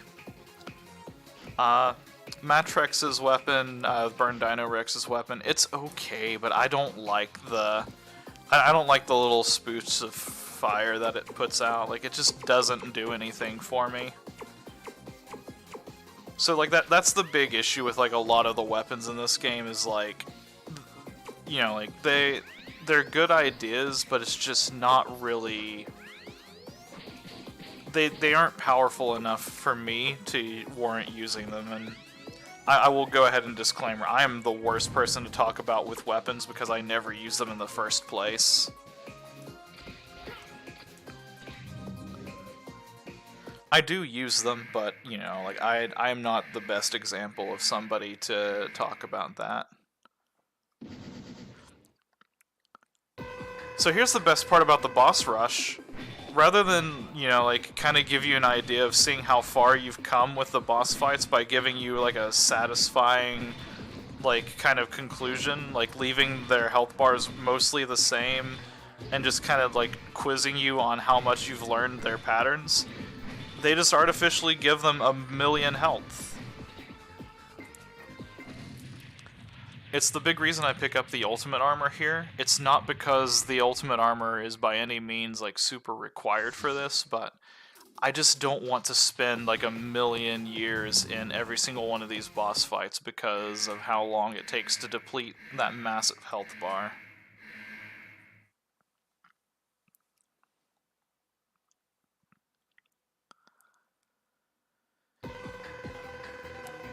And Nova Strike's so good that I can actually jump and activate it.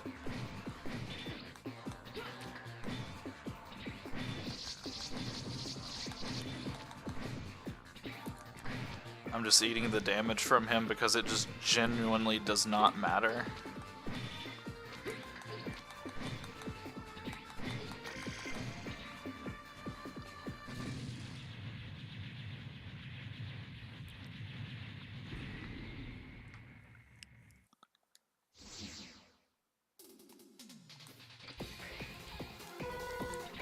One thing I can bring up while we're doing the boss rush here. I've been shitting on this game a whole lot, and I do think that it has room for improvement, but I actually don't think it's too bad of a game. Like, it's definitely what I would consider the beginning of the downhill descent that is the later X games. I've already covered X7, so I probably won't be covering that one ever again if I have anything to say about it, but as far as X8 goes, I will cover that one at some point, and X6, I need to just like make sure that I can competently play that one before I get into that one, because I was having this discussion the other day where it's is X7 or X6 the worst of the bunch? And honestly, what it really comes down to is, do you think that the game is worse because of a general lack of controls or just a lack of any sort of idea of what they were doing? Or in the sense of completely betraying the idea of what the games are supposed to be about? And they both kind of tick off a couple of boxes on either of those. But 6 is a whole new bag of worms to deal with. I'm pretty sure we were, yeah. Like, I ultimately think that 7 is the worst title because at the very least, like, as abhorrent as 6 can be, it at least still has the basic control scheme, and Zero as a controllable character is still possible.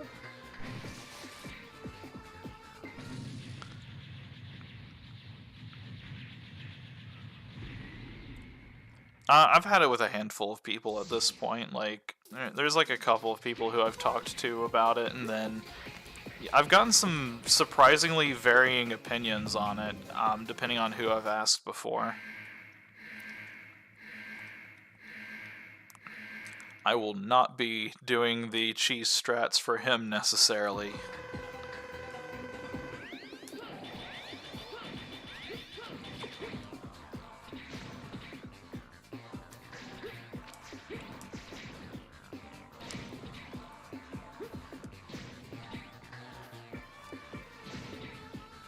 And this is why I use the ultimate armor instead of the weakness, because this is how long it takes otherwise.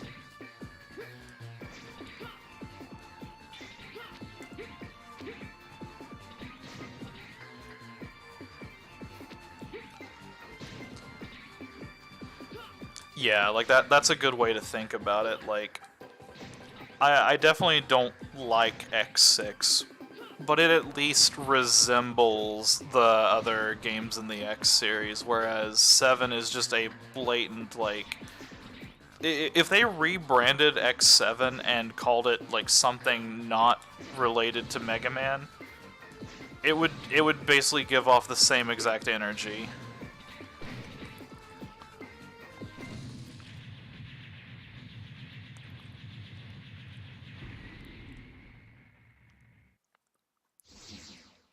But getting back to X5, since that's what this is all about to begin with, it's not that the game is bad, it's just that there's so many points that they could improve on. Because, like, the Robot Masters, like, aesthetically are cool, and, like, the general, like, story idea of, you know, like, build this rocket and, like, shoot this space laser before the colony blows up, like...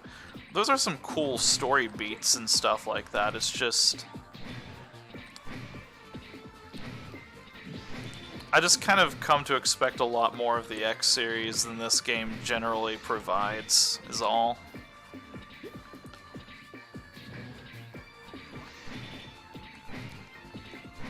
And, like, things like the ultimate armor, for example, like this as an unlockable, like, this is cool.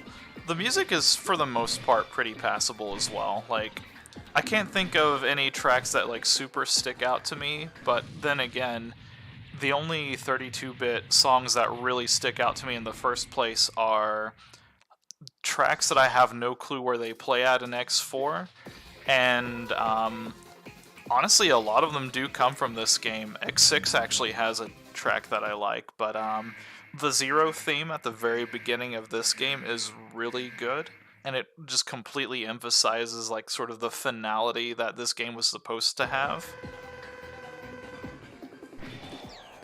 Oh yeah, and, like, I will not argue a bit about that. Making Alia an optional thing would be amazing, because, honestly, like, she's a big part of what makes these levels a slog to begin with, just because you're sitting there, you're trying to proceed and do platforming and just get through everything, but you have to listen to her telling you things that are right in front of you.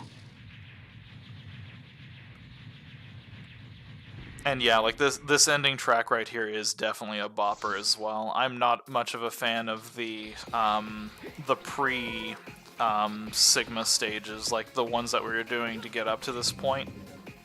It just doesn't really feel like it hits with me that well.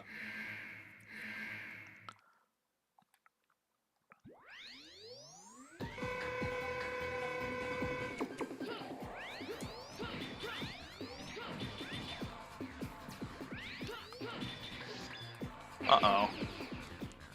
Yeah, he knocked me back there, and that was just a good, genuine hit on his part.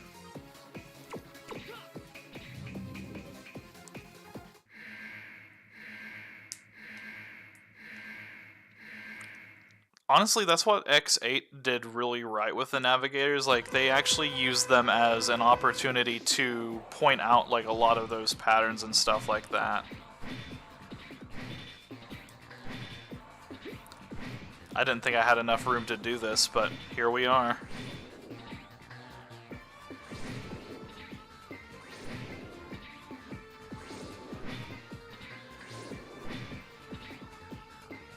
There actually is a little bit of stereo sound that tells you where he's at during those, so that's kind of cool.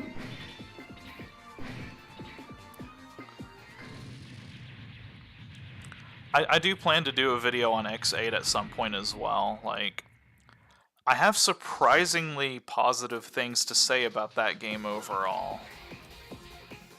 It's not perfect, but you know, we'll get to X8 in due time as well, just because that game does deserve a shout out.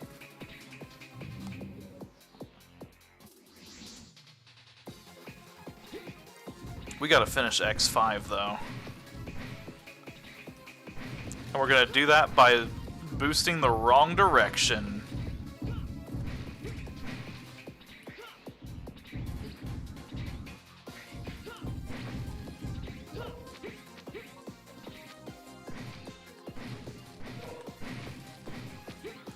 There was no real reason for that, I just kind of wanted to do it.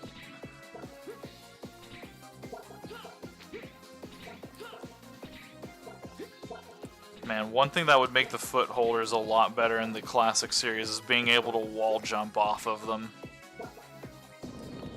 Uh-oh.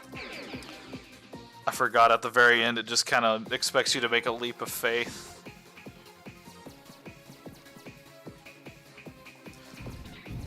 Yeah, that's kind of where I'm at with the X8 soundtrack as well, and again, like, I'm trying not to say too much about X8 because I want to give that game its due diligence whenever I do the stream on that.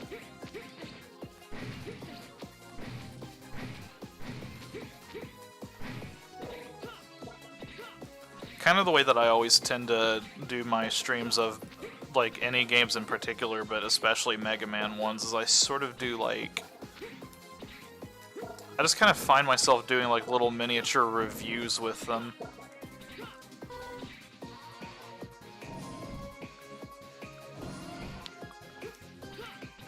Those fucking Yoku block puzzles, the worst. This background is really cool. I don't care anything else that I say about this game, this background is the shit.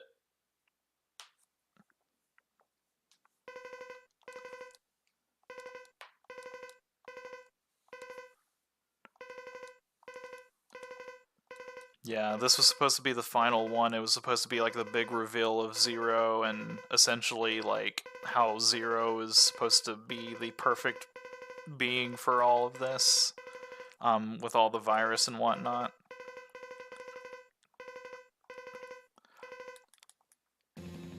It was kind of designed to be like a send-off for him as a character until the...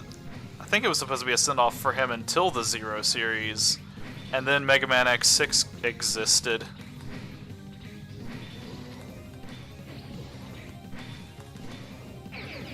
Oh man, I actually died there.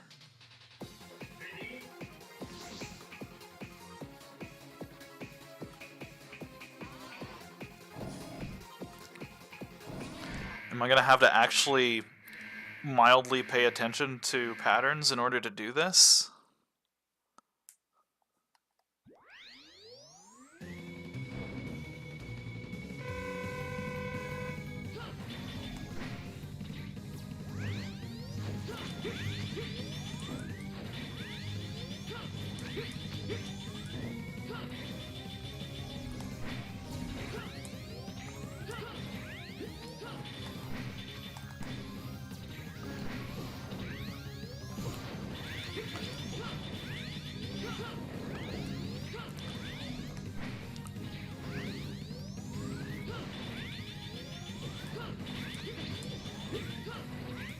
There we go.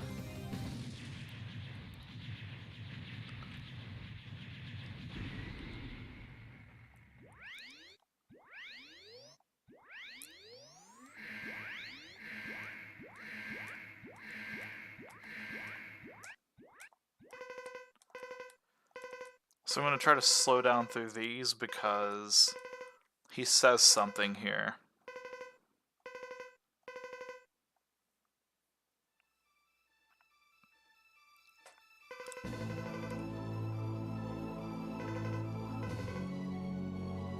I've recently acquired a new partner. He's been very supportive. He seems to have created quite a few robots, and he gave me the toughest body that you'll ever see.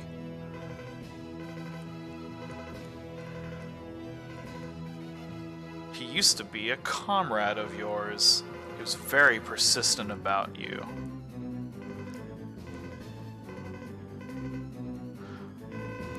So if that wasn't obvious enough for you, that's supposed to be Dr. Wily kind of hint.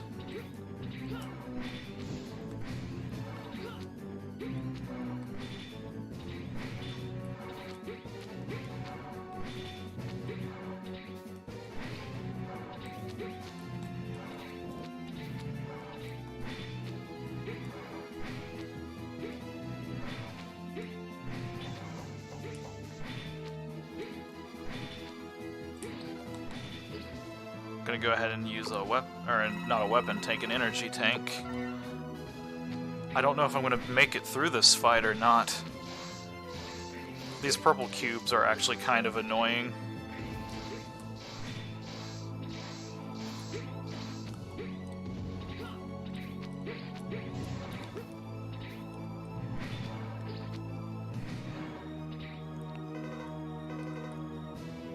Darn, but I'll never die alone.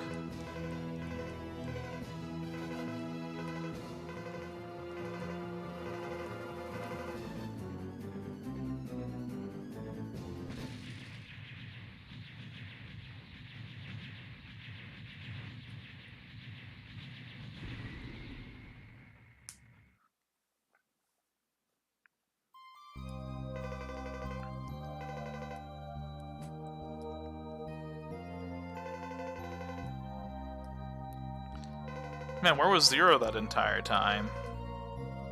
It would have been nice if they would have had, like, his sprite in the background, or, like, some sort of implication that he was there fighting with us or something.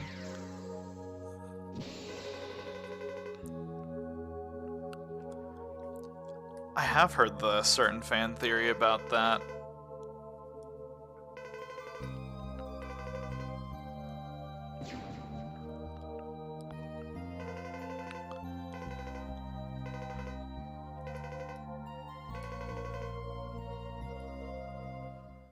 So this is where Zero, you may not believe this, this is where Zero dies.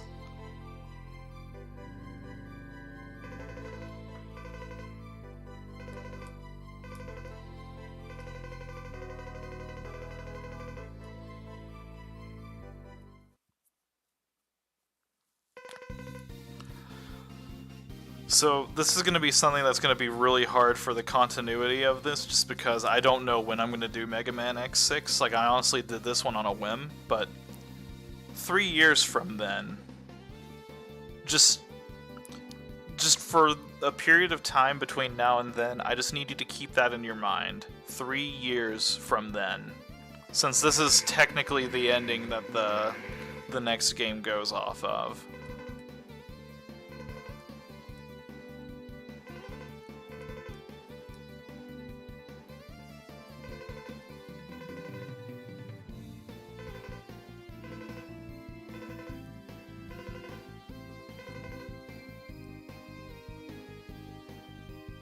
Rip in peace, Zero.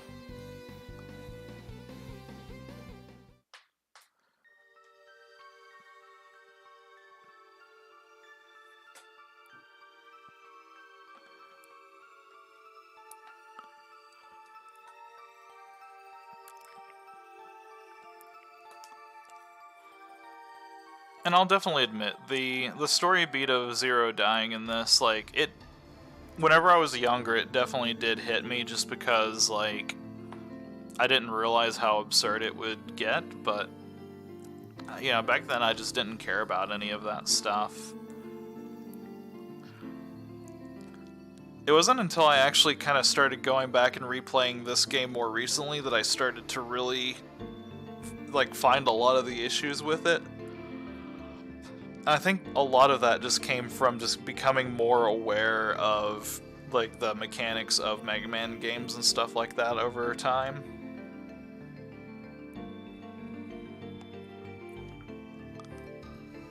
I definitely wouldn't recommend this as like the first entry that you ever play of a Mega Man game, and it's really unfortunate because there are probably people out there who this was their very first one, and you know, like it just probably either left a bad impression or gave them like the wrong impressions about the series and stuff like that. I can't speak for anybody but myself, but it's... Again, I named this video for a very specific reason. I don't think that the game is amazing by any sense, and I think that everything that X4 did, you know, like, it did it a little bit better than this game in terms of, like, the cutscene delivery, the lack of tutorial boxes, just, like, everything in general, like, I feel like X4 did a better job of, but I also like this one enough that I can kind of blitz through it like that. I didn't just, you know, pick this up last night and do all of this or anything. I clearly have some sort of like for it in the sense that I know the Maverick weaknesses and generally how to get almost everything in the game aside from the random parts upgrades. It's just mediocre. I do like that this game calls back to the events of X4 and even to X1 to a degree. That was really cool just because it does add a little bit of continuity to the X series and, you know, just continues down that path of having little throwbacks to other, like, Robot Masters and Mavericks and stuff.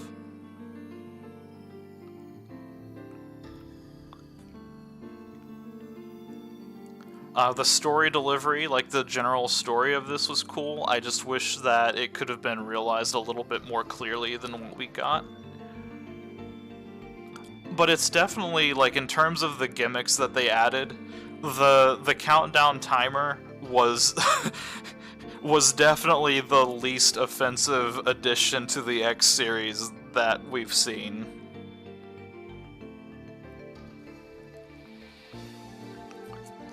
I don't mean to push X5 up higher because of the games to come after it, but that's kind of how it pans out.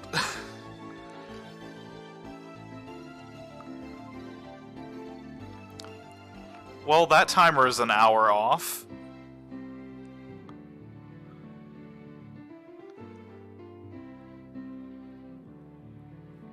I don't think I've seen the Some Call Me Johnny video on this, but yeah, that's a good sentiment. Undercooked.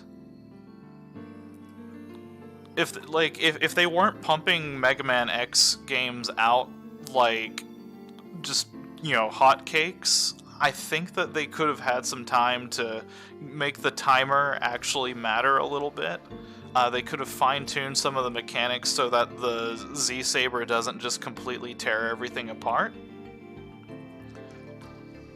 Like, all of the fragments of a good game are in there. It's just they didn't have enough time to really properly set any of it out there. As always, I forget to mention the music, but honestly, like, I do find the music in this game either very profound and memorable as the ones that we've talked about, like the Sigma Boss Rush theme as well as the Zero theme, or you get tracks like this one. It's a fine track, but if you played this to me after I beat this game and told me to place which Mega Man X game it came from, I wouldn't be able to tell you.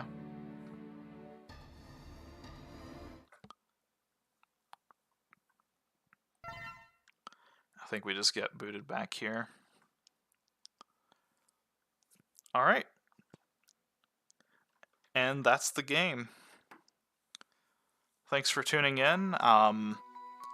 As always, I make no promises as to when the next one of these comes up. It's usually whenever I have time and whenever I have motivation. I decided I was going to do this stream about 3 hours ago. So, we'll see what happens, and we'll see what game I'm playing next time. I'll see you guys then.